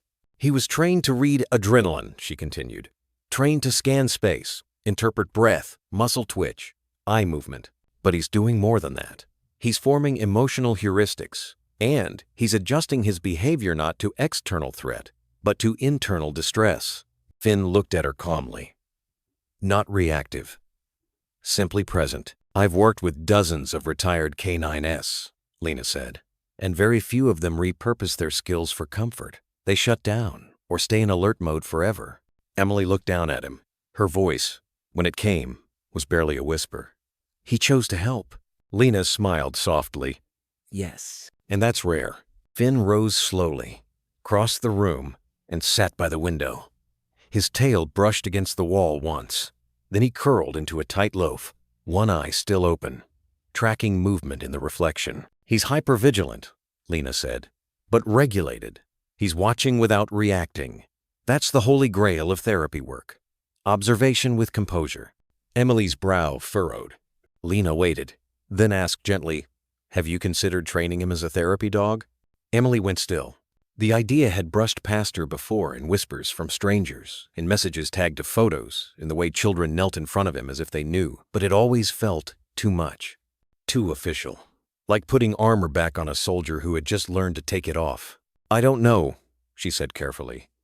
"He's been through enough." Lena nodded. "I understand, and I'm not suggesting pressure, just possibility. It wouldn't be field work. No hospitals or loud buildings unless he's ready. But even just presents in therapy centers or quiet school corners could be healing. For both of you." Emily's hands curled around her coffee cup. She watched Finn, the way his chest rose and fell slowly. How his ears flicked once when Allison shifted her weight behind him, but his body remained still. "He wouldn't have to change?" Emily asked. "No," Lena said firmly. "He wouldn't be reshaped into anything. The training would just formalize what he already does instinctively." "Oh." Allison leaned forward, voice soft. "He saved you too, you know." Emily didn't answer. She crossed the room, sat on the floor beside Finn. He didn't lift his head, just nudged her knee with his nose before resting his chin back on his paws. A breath left her chest, like something uncoiled. "I think," she said slowly, "if he's willing, then maybe I am too." Lena's smile didn't widen, it softened. "Good," she said. "Because I think this dog could do more than heal. I think he could teach people what healing even looks like." As they left the clinic an hour later, the late afternoon sun caught in Finn's fur, setting his shoulders aglow. Emily didn't leash him. She didn't need to. He walked beside her, not behind, not ahead. Just there. And as they stepped off the curb, she whispered, "What do you think, Finn? You ready to help someone else stand back up?" Finn looked up, not with excitement, but with that quiet knowing, and for the first time since they'd met, his tail wagged twice. Slow, steady, certain. The training facility wasn't loud, exactly, but it was alive. Shoes squeaked against rubber flooring. A toddler in the corner giggled mid-spin. A therapy dog in training a golden retriever with too much joy in his feet whined with excitement as a tennis ball rolled by. The scent of treats, leather, fur, and sweat hung thick in the air. Finn didn't flinch. He stood beside Emily at the threshold of the main floor, gaze sweeping slowly across the space like a searchlight. He didn't wag, didn't tremble, just took it all in. And he waited. Emily bent down, hand brushing his chest. "You okay?" His eyes met hers, calm and steady. The train-era lean woman named Ray, with sun-lined cheeks and calm eyes, watched them from across the room. She didn't call them over, didn't clap or whistle or beckon. She just nodded once and walked to the center of the ring. Finn moved only when Emily did. It was his first official class, though no one watching would have guessed. The other dogs pulled on leashes or sat half-turned toward the exits. Finn walked like a shadow, his steps silent, precise, anchored to her presence. They joined the loose circle of teams already in formation. Some dogs sat sideways. Some stared at the floor. One barked when the air conditioning kicked on. Finn sat straight, not stiff-centered, still scanning. Ray raised her voice slightly, just enough to carry over the rustle and shifting paws. "Today's about presence," she said. "Therapy dogs don't just behave. They read the room, and they wait to be invited in." She turned toward the far end of the room. A man with a clipboard stepped forward and began dropping distractions. A squeaky toy here. A cane placed against a chair there. A backpack with rustling zippers. Finn didn't look at any of it. His eyes were on Emily's shoulder, watching how she breathed. Ray called the first pair forward. A woman and her Australian shepherd. The dog lunged playfully, then was corrected.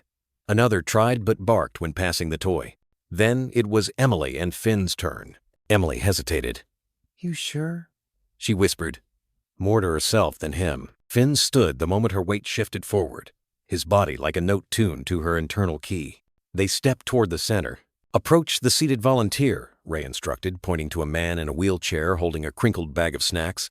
"Let him pet if offered, wait if not." Emily gave a quiet cue. Finn walked. Not rushed, not hesitant.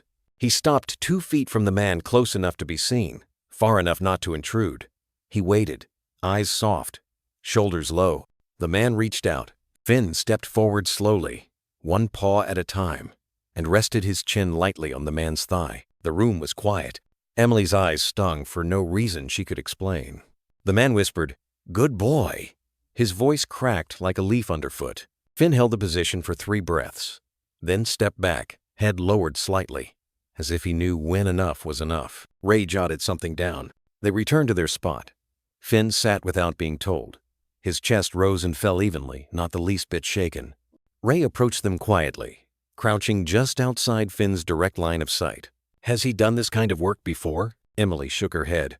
"Not like this." Ray tilted her head, studying the dog. "He's not learning," she said softly. "He's remembering." Emily felt the words sink in it, like praise, but like proof. Something dormant waking up. The next exercise began. A series of chairs arranged like a waiting room. The dogs were to walk the row, pause at each person, wait for eye contact or a nod, then proceed. Finn watched one dog get confused at the second chair, turning a circle and tangling its leash. Then it was his turn. He walked the row with Emily beside him, but she could have been invisible. His attention was on the humans. The woman with the knitting needle stew focused. He waited. She didn't look up. He moved on. The teenager with earbuds. No eye contact. The older man reading a newspaper. He peeked over the rymand, nodded. Finn stepped in. A touch of the nose. A still moment. Then back out. It was surgical. Deliberate. Emily barely breathed. Ray spoke into her clipboard mic, almost to herself, but the words floated out anyway. He reads permission like it's printed on their foreheads. The last drill was chaotic. Loud footsteps. A sudden dropped water bottle. A shouting voice from the hallway. Every dog broke formation. Except Finn. He didn't freeze. He didn't dart. He just moved half a step closer to Emily's leg, close enough to touch, and sat. That evening, in the car, Emily leaned back against the headrest, keys still in hand. The parking lot was emptying slowly around them, headlights sweeping shadows across the dash. Finn lay in the back seat, stretched long, his head resting where her coat had been. "You knew what to do the whole time," she whispered. "You didn't have to be taught." He blinked once, slow, calm, and she wondered how much of him had just been waiting for the world to be quiet enough to listen again. That night, she logged into the student portal and checked the roster. Finn was listed at the top under exceptional instinct and control. But under notes, someone had written just one sentence. "This dog has been here before." And somehow, she knew they didn't mean the room. They meant the work. There were no balloons, no ceremony, no applause. Just a quiet Thursday morning, sun warming the edge of a concrete ramp outside the training center, and a light breeze that carried the faint smell of lavender from the bushes by the parking lot. Finn stood still in the middle of the gravel path, his body relaxed, head slightly tilted as if waiting not for a command, but for something unspoken. Emily stood beside him, fingers curled lightly around the worn edge of his leash.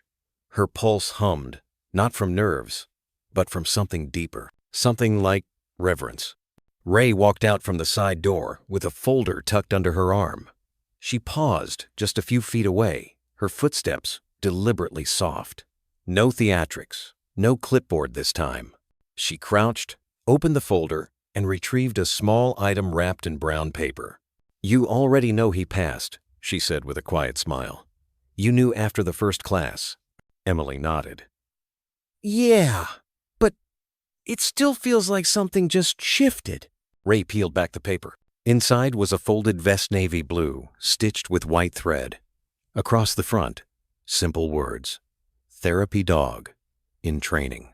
She held it out without ceremony, like it wasn't a gift but a truth being named aloud.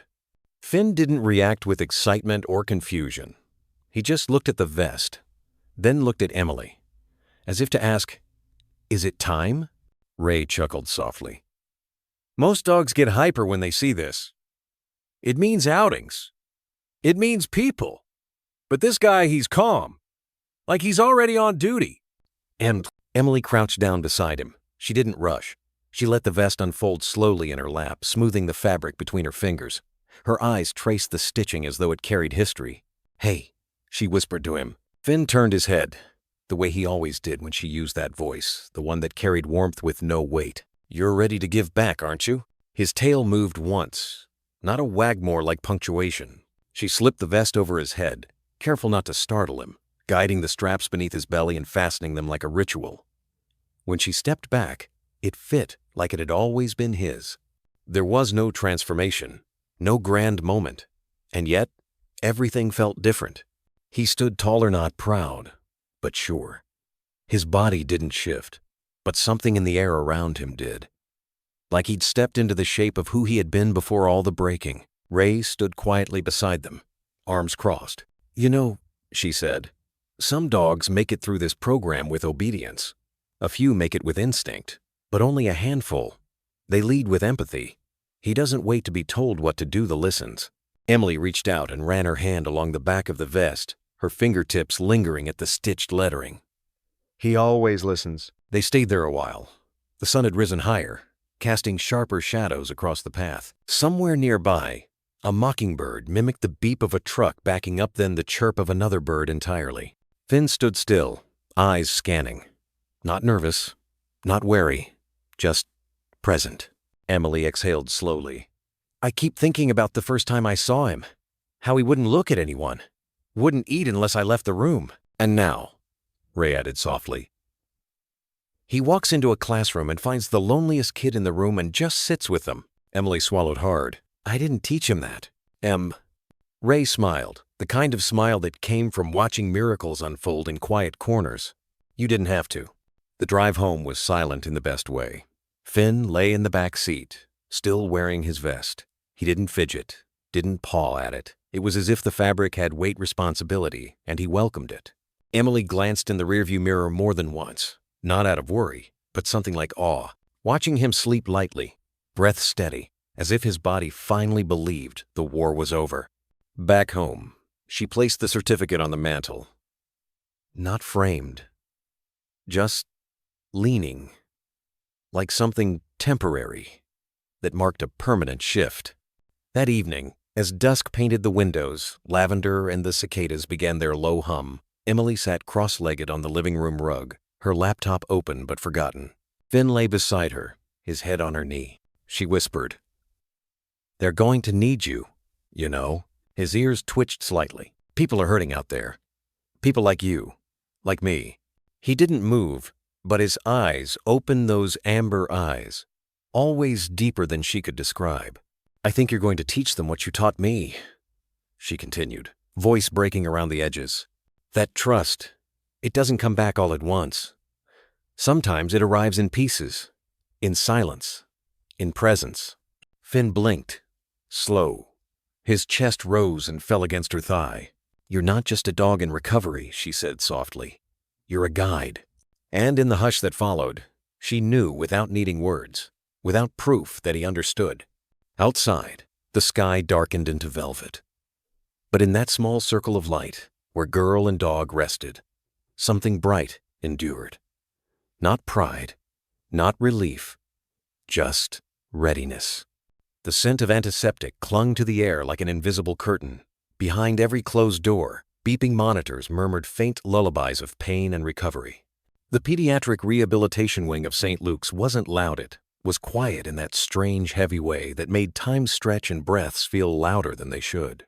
Emily stood just outside the double doors, adjusting the strap on Finn's vest with gentle fingers. Her breath fogged slightly on the glass, though it wasn't cold, just nerves. A nurse named Meredith met her, their woman, in her late 50s, with lines etched deep from years of listening. Her ID badge bounced against her chest as she walked. "You ready?" she asked, not unkindly. Emily nodded. "As ready as he is." Meredith crouched, eye level with Finn, who didn't flinch. "He's beautiful," she whispered, "like he's been through something and made peace with it." Emily smiled faintly. "He has." Inside, the halls were pale yellow, walls lined with children's drawings, rainbows, superheroes, messy hearts with stick figures labeled "Me plus Mom." It felt both hopeful and heartbreakingly fragile. As they walked, Finn's nails tapped lightly against the tile, his body close to Emily's leg but not touching, focused, present. Every once in a while, he glanced up at her like checking for silent permission. Meredith led them to room 212 and paused. "Before we go in, this one's different." Emily's hands stilled on the leash. "Tell me." "Tyler, 7 years old, car accident, lost mobility in his right leg, but that's not what worries us most." Emily waited. "He hasn't spoken since the crash. Not a word. Not to his mother, not to us. Speech is fine. He just—" she made a helpless gesture. "Closed up shop." Emily nodded slowly. "Do you think Finn should try?" "I think," Meredith said, "if anyone can reach him, it might be something that doesn't ask him to speak." Emily glanced down. "What do you think, buddy?" Finn didn't move. He just looked at the door, as if he already knew. Inside the room, the blinds were half closed, letting in soft streaks of morning light that painted the floor in broken stripes. A small boy sat curled on his side in the hospital bed, facing away, knees tucked up beneath a dinosaur print blanket. Machines blinked silently at his bedside, more passive than invasive. Finn hesitated at the doorway, not from fear, but from that strange, knowing stillness he always carried. Emily didn't urge him. She loosened the leash and stepped aside. He entered the room alone, slowly, each step measured. The kind of walk that said, "I'm not here to fix you. I'm just here." Emily stayed by the door, breath caught in her throat. Tyler didn't turn. His small fingers clenched the blanket tighter, but he didn't speak, didn't cry. Finn reached the edge of the bed, paused, and then without a sound, he lowered himself onto the clean linoleum floor. He laid his head gently against the metal frame of the bed. Didn't nudge, didn't bark, just placed his chin there. Still, breathing. A silent offering. Several seconds passed. Then a minute. And then, so small Emily almost missed it, Tyler shifted. Not much. Just an inch. Just enough that one hand fell free from the blanket and dangled over the edge. Finn didn't move, but his eyes flicked up, soft and golden. Another long moment passed before Tyler's fingers moved, tentative, trembling. Then they touched fur. Just a brush, feather-light, like testing to see if the world would allow it. Finn closed his eyes, and Tyler didn't pull away. Meredith pressed her hand to her mouth. Emily felt tears sting the corners of her eyes, but she didn't blink them away. She let them rise and fall, like breath. Tyler's hand found courage fingers curled slightly, burying into Finn's coat just behind his ear. It was such a small gesture, but it cracked something open in the air, a shift. The kind you don't feel until after it's passed. Emily stepped back into the hallway, letting the door ease shut behind her. Meredith followed. "First contact," the nurse whispered. "That's more than we've had in 3 weeks." Emily couldn't speak. Her throat tightened too fast. Meredith placed a hand on her shoulder. "You didn't bring a dog in there. You brought something else." "Hope," Emily managed, voice barely there. Meredith shook her head. "Memory." He gave Tyler a moment of before machines, before silence. Inside, the boy and the dog stayed like that for nearly 20 minutes, one curled in silence, one grounded in stillness. When Emily finally peeked through the window again, Tyler had fallen asleep with his fingers still in Finn's fur. And Finn? He hadn't moved an inch, not because he was trained to stay, but because, in that moment, he understood this was not about being obedient. It was about being there. The nurses didn't use her name at first. They just called her the girl in 217 with that quiet note of caution behind their voices, as if saying her name aloud might summon a scream. Her name was Harper, 9 years old. She'd arrived a month ago after a fire in her apartment complex. She survived. Her mother didn't. Since that night, she hadn't spoken, but she screamed almost every evening, like clockwork. A guttural, shattering kind of scream that peeled through the sterile halls and made staff instinctively wince. They'd tried everything: sleep meds, weighted blankets, night lights, therapy dolls, even music, but nothing stayed the scream. Until Finn. Emily had passed by room 217 during their second week of hospital visits. She wasn't supposed to enter. Harper was labeled non-therapeutic compliant, meaning she rejected all outside stimuli. But that day, the screaming had already started. It was just after dusk, and it cut through the hall like torn metal. Finn stopped mid-step. He turned toward the door, not urgently, just listening. Emily touched the leash gently. "Hey, buddy, no, we're going to see Tyler again tonight, remember?" But Finn didn't move. He stared at the door like it had whispered something only he could hear. From inside, the scream climbed higher, then broke into staccato sobs. A nurse appeared, apologetic. She won't want him. She won't even look at people anymore. But Finn had already started walking. Not pulling, not lunging. Just one slow, deliberate step after another. His body low, tail still, ears relaxed. They opened the door. Inside, Harper sat curled in the corner of the hospital bed, back against the wall, her face blotched red from crying. The kind of cry that left you raw. The room was dark, lit only by a single lamp in the far corner. The shadows clung to the walls like they were afraid to leave. Emily paused just inside, crouched beside Finn. "We won't come close," she said softly. "We'll just stay." Finn walked to the foot of the bed, not even close enough to brush the sheets, and lay down. That was all. He didn't try to make eye contact, didn't whine, didn't offer a paw, or rest his head dramatically. It just existed. A quiet, steady presence. The screaming stopped 6 minutes later. Emily stayed by the door for another hour, watching from the shadows. Harper never spoke, never moved toward Finn, but she didn't scream again that night. The next evening, they returned. This time, when Finn entered the room, Harper turned her head slightly, just enough to see him. Her arms still clenched around her knees, but she watched as he lay down in the exact same spot. Again, he didn't approach. Again, he didn't ask for anything. The scream didn't come that night either. By the fourth night, the nurses started timing it. At 8:52 p.m., Harper's breathing grew shallow like it always did before the panic set in. At 8:54, Finn entered the room. By 8:57, Harper had shifted. Not much, but her legs uncurled, just slightly. By 9 o'clock, she was asleep, no screams.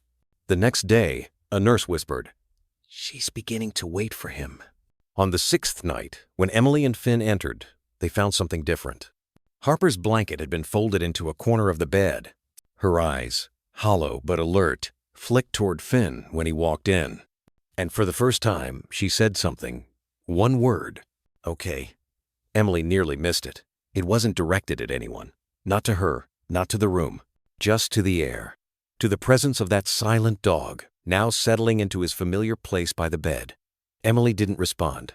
She just let it hang there like a fragile glass ornament, as if saying anything might break it. That night, Harper didn't just sleep. She dreamt, and in the middle of her sleep she murmured, "Mama," without crying.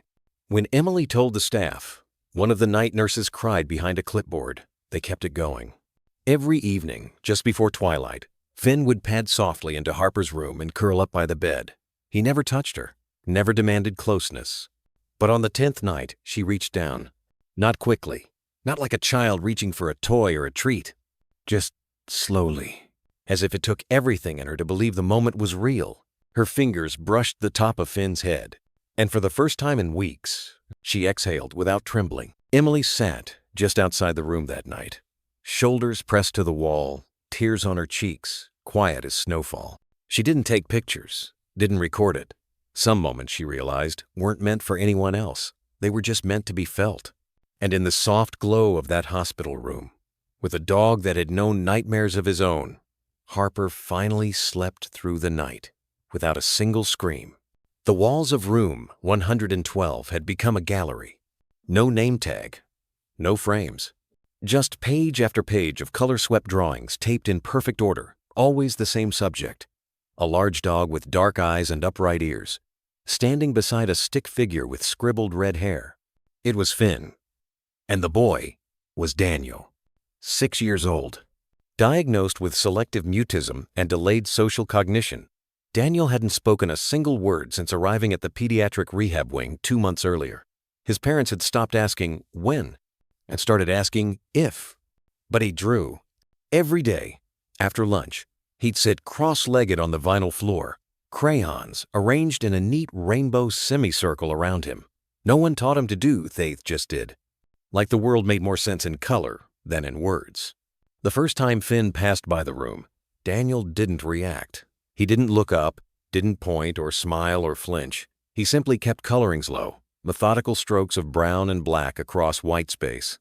It wasn't until Emily and Finn returned the next day that something shifted. Daniel stood. No prompting, no nudge. Just stood, clutching the newest drawing in both hands, and walked it over to the wall. He placed it beside the others, smoothing the corners flat. Then he looked directly at Finn. It was just a moment, a glance. But it landed like thunder in Emily's chest. She knelt down beside Finn, giving him the soft stay signal. Finn didn't move. He sat still, eyes meeting Daniel's without demand. That was how it started. Every day after that, Daniel waited for them. He wouldn't approach, wouldn't speak, but the moment Finn entered the hallway, Daniel would be ready. A fresh drawing, 2 hands holding it steady. Always with Finn at the center, sometimes in a field, sometimes in a hospital room, once even wearing a superhero cape. But the eyes were always the same. Dark, gentle, knowing. Emily began to leave little post-it notes below the drawings. Just short things, like, "You made Finn smile today. He likes the one with the tree.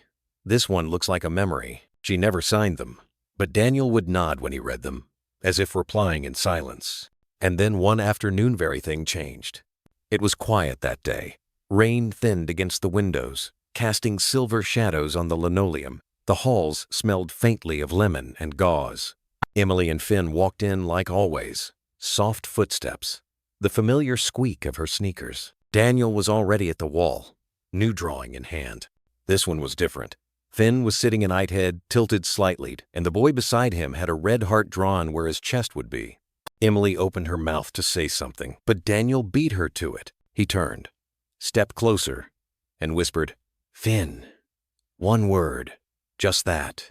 The sound barely filled the space between them, a breath against air, delicate as silk. But Emily froze. Her eyes darted to the nurse just outside, who had stopped in mid-step, a hand over her mouth. Daniel didn't look at them. He walked to the wall, smoothed the corners of the drawing, then turned back to Finn and sat down quietly on the floor, knees to chest. Finn padded forward, slow and careful, and lay beside him. No one moved. No one dared. The nurse turned, wide-eyed, and disappeared down the hall seconds later. A small chorus of footsteps echoed back. 2 therapists, a speech pathologist, and the on-shift pediatrician, all drawn to the impossible. Emily stayed on the floor beside them, her voice low, like a prayer. "You heard that right?" she asked the speech pathologist. The woman nodded, tears already forming.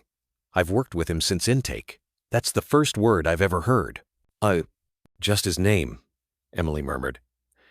"That's more than we've ever gotten in 2 months of therapy." Emily looked at Daniel. He wasn't smiling, but something had softened in his expression, as if the moment had cleared space inside him. A space that once held fear or silence, and now it held a name: Finn. That evening, they gathered in the break room. Someone brought cupcakes from the volunteer office. A nurse pinned a copy of the drawing to the bulletin board with the label, "Speech Milestone, Day 91. There were cheers, clapping, a few shaky laughs. But Emily, she didn't say much. She sat on the bench outside, room 112, Finn curled against her feet, and stared at the paper still taped to the wall. The red heart, the tilt of the dog's head. She ran a hand through Finn's fur, eyes warm with gratitude. Everyone calls it a miracle, she whispered. But I know what it really is. Finn looked up, ears pricking at the soft tone in her voice. It's just your language, isn't it? He blinked slowly. That steady, unshakable gaze. The same one he'd given her on the day they first met when she was the one who couldn't speak. Not really. Not about what mattered. Finn had taught her too. Taught her to breathe again, to trust again, to exist without apology. And now, he was doing it for others' children with voices hidden in shadow, fears wrapped so tight around their ribs that no one could untangle them. Until Finn walked in. And just was. And suddenly, rooms changed. Emily leaned her forehead against his voice, a breath. That's your gift, isn't it? You don't just listen. You help people hear themselves. Finn didn't move. Didn't need to. The wind shifted slightly outside, tapping soft fingers against the window pane. Inside, in the quiet aftermath of a single whispered word, the world was different. And everyone knew it. The call came just before dusk. Emily was rinsing a coffee mug when her phone buzzed. The name lit up the screen. Teresa, hospital coordinator. Emily, we need you. We need Finn, the voice said, strained with urgency. A charter bus full of Special Olympics children had flipped. No fatalities, but the trauma was overwhelming. They're in shock. Some won't speak. Others are screaming. We need more than nurses. We need presence. Emily glanced down. Finn, her German shepherd, was already standing awake. Alert. He knew. She clipped on his vest. Therapy dog, working. The air outside turned violet and gold as they pulled into St. Joseph's. Emergency lights flashed across the parking structure. Finn stood taller the moment the vest clicked into place. Inside the pediatric trauma wing, everything was quiet but not calm. Muffled cries behind curtains, nurses whispering at half-closed doors. Fear hovered like static. Teresa met them near the elevator. 18 kids. Most are stable, but inside, they're unraveling. Emily didn't answer. She placed her hand gently on Finn's back. He moved forward. No commands. No hurry. Like a breath sliding through chaos. In room 206, 2 teen girls sat opposite each other, one with blood crusted on her brow, the other clutching a medal like it was air. They didn't look at each other, or anything. Finn stepped inside. Lay down. Minutes passed. Then one girl whispered, "Is that a real dog?" Emily nodded. "His name's Finn. He just listens." The other girl asked, "Can he come closer?" He did. Slowly. 2 paces forward, then lay down again. And something shifted, subtle but seismic. The kind of moment where silence turns soft instead of sharp. Room after room, Finn did what no human could. A boy who had cried for 45 minutes fell asleep with his hand buried in Finn's fur. A girl whispered to Emily, "Is he really here? Or am I dreaming?" "You're awake," she said softly. "He's here." In the hallway, 2 twins curled on waiting room chairs, knees drawn up. No one could get them to speak. Finn lay nearby, breathing slow and steady. One boy glanced down, then whispered, "Dog." It was just one word, but it was a beginning. In triage, chaos reigned. Monitors beeped. Nurses moved like smoke. Children sobbed or stared blankly. Panic swelled in every corner. Finn moved through it like he was born for it. He sat beside a girl, clutching a hospital blanket. She didn't even look at him until she felt his weight against the gurney. Her grip loosened. Across the room, a boy hyperventilated under a thin sheet. Finn crept forward until his nose barely brushed the fabric. The boy slowed his breathing. One breath, then another, as if Finn had loaned him lungs. There was a boy 6 years old in his mother's lap. No tears, just shock. Finn walked over. "Saturday," breathed. The boy didn't move. Then, his hand drifted forward, barely grazing Finn's fur. His mother burst into tears. A teenage girl with a cervical collar stared at the ceiling, trembling. Finn sat a few feet away, breathing deep. Intentional, the girl noticed, matched him, breath by breath. At the far end of the ward, one boy hadn't spoken since the crash. Bandages covered both arms. He hadn't responded to his name, to his mother, to anyone. A doctor whispered, "He might be too fragile." Emily shook her head. "Let him try." Finn lay down. One paw, then the other. 10 seconds. Then slowly the boy's foot shifted closer, until their toes touched. The boy exhaled. Long, shaky, like something buried had finally been released. Later that night, the halls quieted. Children rested, not all asleep, but stiller. Teresa approached. Her voice cracked. "You did more in 2 hours than we've done all day." Emily shook her head. "Not me." She touched Finn's back. "He just shows up." Teresa wiped a tear. "That's everything." A nurse leaned beside Emily. "I've seen therapy animals," she whispered, "but this wasn't training." "No," Emily replied. "It's not learned. It's remembered." The nurse frowned. "Remembered?" Emily looked down at Finn, now resting at her feet. "He's been where they are," she said quietly. "He knows what it's like to break and rebuild." The nurse blinked. "And tonight?" Emily smiled faintly. "Tonight, they started rebuilding." Outside, cameras waited for sound bites. But inside room 213, observation ward, hallway benches hearts had shifted. Not because of words, because a dog showed up. Without asking, without judging, without needing to be told. He simply offered presence. And sometimes, that's all it takes. The therapist on call had stopped writing. Her clipboard rested forgotten in her lap. She leaned toward Emily, voice low. "This," she murmured, "this isn't therapy. This is crisis response. What he's doing, it's trauma triage without a word." Emily said nothing at first. She only nodded, eyes never leaving Finn. Then quietly, "He knows what silence feels like, what it means when you can't say the thing that's eating you alive." The therapist swallowed hard. "Most people don't realize," she added. "But in moments like this, when the brain is frozen, in survival mode, it's not the talking that matters. It's the trust." Emily looked down at her hands, and Finn's never asked for anyone to talk. In room 219, a boy named Miguel sat facing the window, his back to the room. He hadn't turned around in hours. Not for the doctor, not for his mother, not even when his name was said like a prayer. Finn entered without sound. He didn't approach from behind. He walked in a curve, just enough to catch the boy's peripheral. Then he lay down on the floor, facing the same direction, just a few feet away. He didn't look at the boy. He looked out the window, side by side, two silhouettes in the silence. 10 minutes passed, then 20. Outside, the sky began to bruise with dusk, and slowly, so slowly, the boy turned his head, just enough to see. He didn't speak, but his knees unclenched. His shoulders dropped, and for the first time that day, he exhaled like a child, not a survivor. The air in the ward was heavy, but softened, not with sedation, but with something else. Trust, maybe. Presence. That strange magic that lives in stillness, the kind no one teaches, but everyone needs. Finn had visited every room. Not once had he nudged. Not once had he sought attention.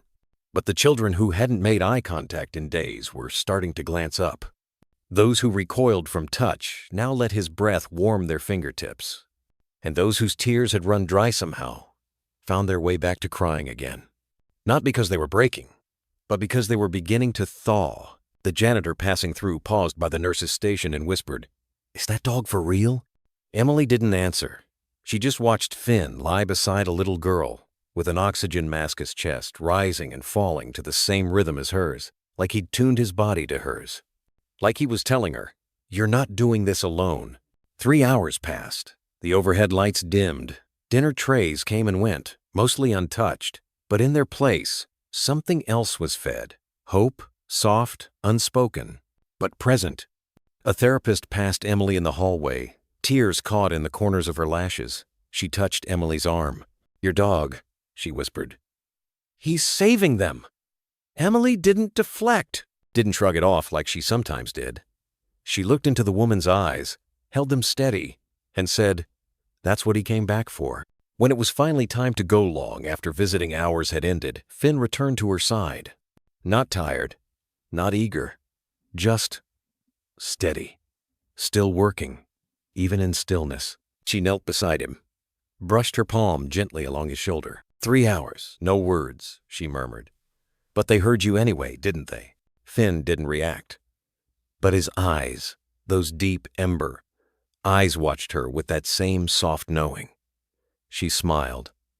"That's your language," she whispered. And tonight, they learned to listen.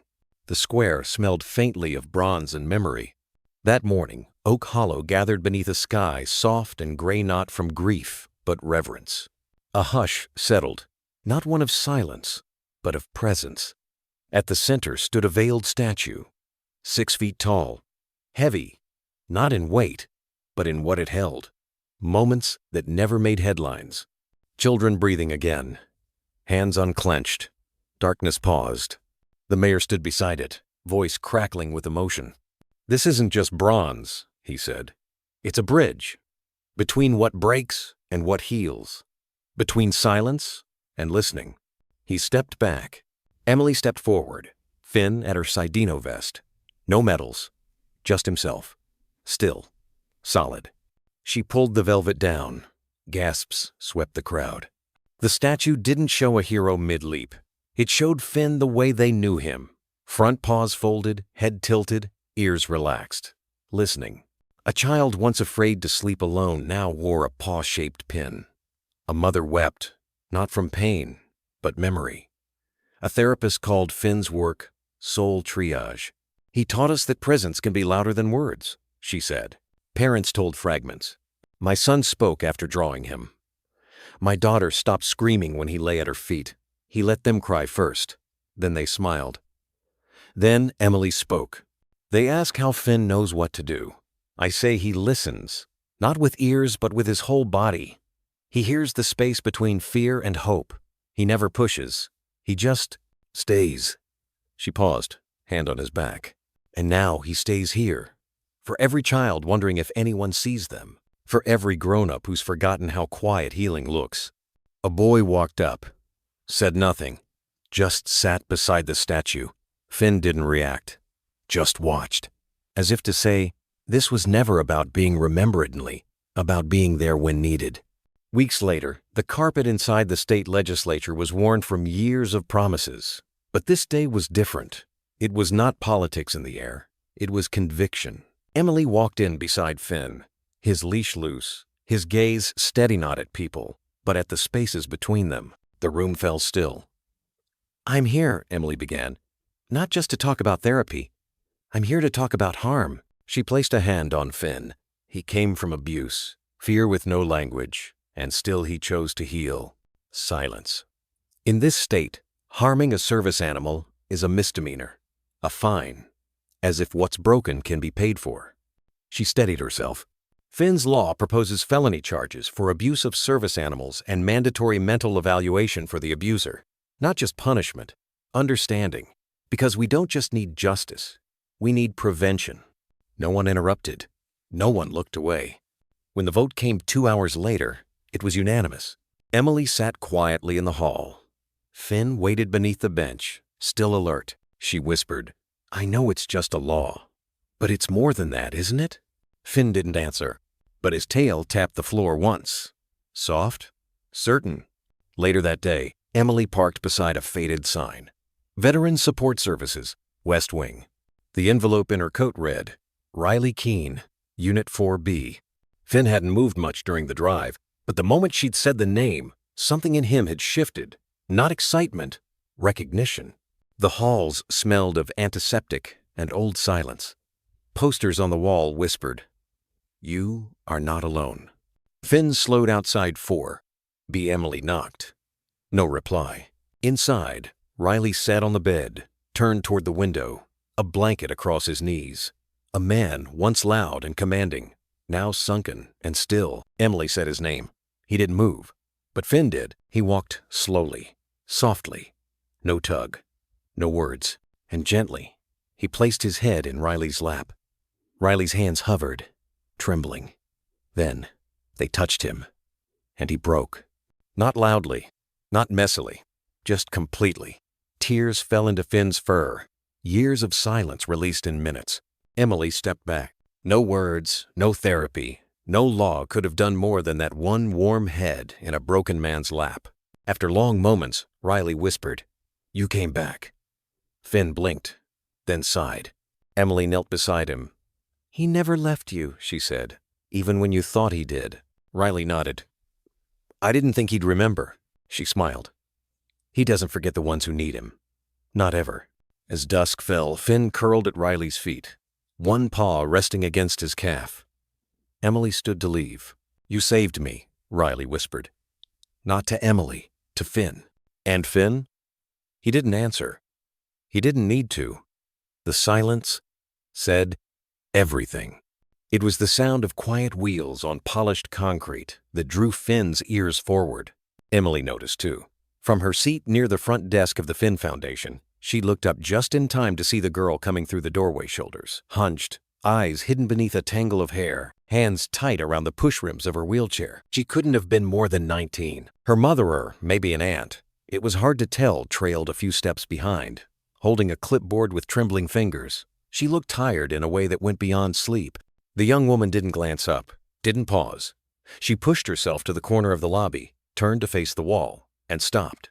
Emily didn't say anything right away. She'd learned that not all wounds bled outside. Some sat curled so deep inside the chest that only silence could reach them. Beside her, Finn sat like a statue, but his eyes, those amber eyes that had seen too much and still softened, were fixed on the girl. He waited. 2 breaths. 3. Then he stood. Emily gave no command. He didn't need one. Finn moved slowly, deliberately. Not the eager trot of a therapy dog excited to comfort, but something else. Something older, quieter. He crossed the room like walking into holy ground. The girl didn't look up, didn't shift, but something in her body stilled. Finn stopped just a foot from her knees. Waited. No barking, no sniffing, no tricks. Just presence. Then, with the gentlest motion, he leaned forward and placed his head on her knees. It was like watching 2 ghosts meet in the middle of a battlefield. Her fingers twitched. For a moment, nothing else moved. Then her shoulders began to tremble, barely perceptible at first, like leaves in the earliest breeze before a storm. Emily watched from the desk. No one spoke. The woman holding the clipboard pressed it gently against her chest, eyes beginning to shine, and then the girl whispered, so soft it barely made it past her lips, "Hi." It wasn't loud, it wasn't strong, but it wasn't silence, and that made it a miracle. Finn didn't react with fanfare. He just stayed there, eyes half-lidded, breathing calm and steady, anchoring her like a harbor wall holds back a rising tide. She lowered her gaze, her hands resting now on his head, tentative and unsure, as if she were afraid he might vanish the moment she acknowledged him. But Finn remained, his warmth, his weight, his steadiness. The girl closed her eyes, and something in her posture unraveled, not completely, not all at once, but enough. Enough to let her sigh, enough to make room for that one word. "Hi." Emily stood now, walking slowly toward them. She didn't crouch down or flood the space with questions. She simply knelt beside Finn and looked up at the girl, not with expectation, but understanding. "We don't always need to say much," she said softly. "Finn hears the quiet parts." The girl nodded barely. Emily didn't ask for a name. She didn't need it yet. Instead, she said, "This is your pace. Finn's too. No rush here. Em?" The girl's lower lip quivered, but she nodded again. Her fingers now moved more freely through Finn's fur, tracing the waves of black and gold, like reading a map that had always been meant for her hands. Later, as the intake forms were quietly filled by the woman accompanying her, and the lobby returned to its soft rhythm of quiet comings and goings, the girl still hadn't moved. And neither had Finn. They sat in a pocket of stillness, like the world had been trimmed down to just this moment, just this contact, just this breath. Emily returned to her desk, but kept glancing over. She'd seen this before. Not this exact scene, but this kind of moment. The ones that don't look big unless you know what grief does to a person. Unless you've watched what trauma does to posture and trust and eyes that haven't looked up in months. This wasn't a girl and a dog. It was a soul and a lifeline. When it was time for the girl to be shown to her room, the staff member gently asked, "Would you like Finn to come with you?" The girl nodded. A single, definitive movement. And when the chair turned and started to roll forward, Finn fell into step beside her, not ahead, not behind, but perfectly beside. Not guiding, not leading, just with. And that alone was enough. The resignation letter sat folded in Emily's hands longer than it took to write. Her fingers hovered over the paper like it was something sacred, fragile, and final. Sunlight streamed through the window of her office at the clinic, soft and gold, touching the corner of her desk where Finn lay with his head on his paws. He watched her, not with curiosity, but with that same quiet understanding he carried into hospital rooms and triage tents and broken spaces too heavy for words. She didn't speak, didn't need to. He already knew. Emily looked around the room that had held years of her life files stacked neatly, a bulletin board full of sticky notes and names she still carried in her chest. The ticking clock, the anatomical posters, the worn chair in the corner where parents had sat, sometimes crying, sometimes just silent. It had mattered, all of it. But it was time. Time to follow what had become something more than work. It was a calling now. The next day, she handed in the letter. Her supervisor read it in silence, blinking once, then twice. "You sure?" he asked, though the answer was already in her posture. Emily nodded. "I'll miss you," he said. She smiled gently. "I'll still be working," she said. "Just from a different kind of clinic. The kind with fur and silence, and a heartbeat that walked beside her." 2 weeks later, Emily stood in front of her first lecture hall. Rows of psychology students filled the seats, pens ready, laptops open. And beside her, Finn. No leash, no words, just there. Emily took a breath. "This," she began, gesturing softly toward him, "is what saved me." A few heads turned toward Finn, expecting a bark, a trick, some kind of stage-ready performance. But Finn didn't move. Didn't need to. Emily continued. "I was trained to treat trauma with technique, with structure, with tools. But I learned through him that healing doesn't always come from words." She paced slowly. Finn, matching her rhythm like breath, does the heartbeat. I watched children who hadn't spoken in years whisper into his ear. I saw veterans who hadn't cried since war place their hands on his back and crumble in a way that finally meant relief. A pause, a swallow. "He doesn't fix what's broken," she said softly. "He simply holds it, so people remember it doesn't have to break them completely." The students listened in a silence more powerful than applause. When class ended, several stayed behind, not with questions about academic theory, but with stories of their own. A brother with PTSD, a cousin who won't speak, a childhood dog they still dream about, and Finn still at her side. Let them touch him, one by one. No fanfare, no performance, just presence. That was only the beginning. Emily began lecturing at hospitals, schools, even correctional facilities. Each time she brought Finn out as a mascot, but as the living proof of what she now called soul-level medicine.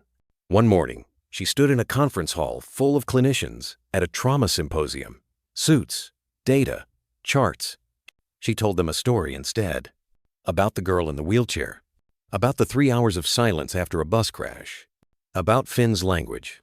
About how it wasn't the absence of trauma that made healing possible, but the presence of something steady beside it. Finn, at her feet, didn't move, didn't need to. She saw tears in the eyes of a man who hadn't blinked during a single statistic. She saw nods where there had once been skepticism. One evening, after a lecture at a children's hospital, a woman approached Emily. She was small, with tired eyes and a voice that trembled. "I don't have the words," she said, "to thank you.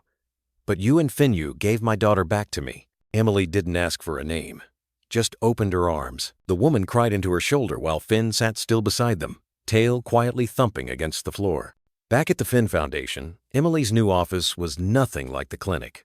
There were no exam tables, no sterilized counters. Instead, it smelled like lavender and warm fur. The walls were lined with photos, children, veterans, elders kneeling beside Finn, smiling, crying, speaking, living. Her desk was covered with thank you letters, but her favorite was drawn in crayon, a stick figure of a dog, and beside it, 2 small words scrawled in uneven handwriting. He stayed. Emily leaned back in her chair one night, Finn curled beside her and thought about how far they'd come. From a dog left for dead to a partner in healing. From a therapist on the brink of burnout to a woman carrying light into rooms that forgot how to hold it. This wasn't the path she thought she'd walk, but now she couldn't imagine walking any other. And she'd never be walking it alone. The house was silent, save for the soft ticking of the wall clock and the occasional creak of the old wooden floor adjusting to the cool night air. The world outside had long since fallen asleep, wrapped in its hush of distant wind and starlight.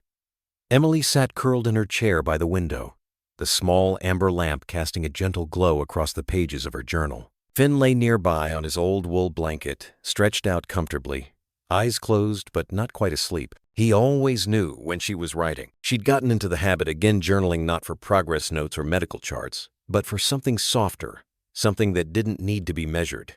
Gratitude, memory, witness. The pen in her hand moved slowly, like each word needed a moment to breathe before it found its place. She glanced over at Finn, his chest rising and falling in steady rhythm. The scar on his neck, once raw and angry, had faded into a gentle ridge of silver gray beneath the fur.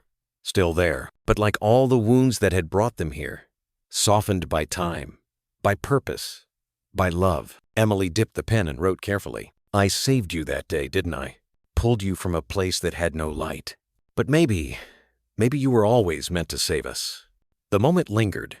The words hung in the air like a final breath in a quiet room. Then softly, deliberately, Finn lifted his head. His eyes found hers, and in them was that same stillness she had come to know so well. That unspoken certainty. That gentle kind of knowing that needed no explanation. He nudged her hand once with his nose, just once, then rested his head back down. Emily didn't move. She let her hand rest where he touched it, the warmth of that moment holding her still. The tears came without force, not from pain, not even from goodbye, but from a place too deep for words. Outside, a single owl called out into the night. The moon had risen higher, casting long shadows across the living room floor. The light touched the photos on the shelf, the bronze statue in the town square, children with open arms, the courtroom where a law was named for him, the hospital where silence gave way to healing, a life built not from noise but from presence. Finn hadn't barked much in his years. He didn't need to. He was the voice, the safety, the pulse in rooms too quiet or too loud. He was the bridge, as the mayor had once said, between what breaks and what heals. Emily looked back at her journal, the ink still glistening. She added one more line. Some angels wear fur. She closed the notebook gently, rose from the chair, crossed the room, and sat down beside him on the floor. He didn't lift his head again, but his tail thumped 1C rhythm she'd always known to mean, I'm here. She leaned in and rested her forehead to his. No words, just warmth, skin to fur, breath to breath.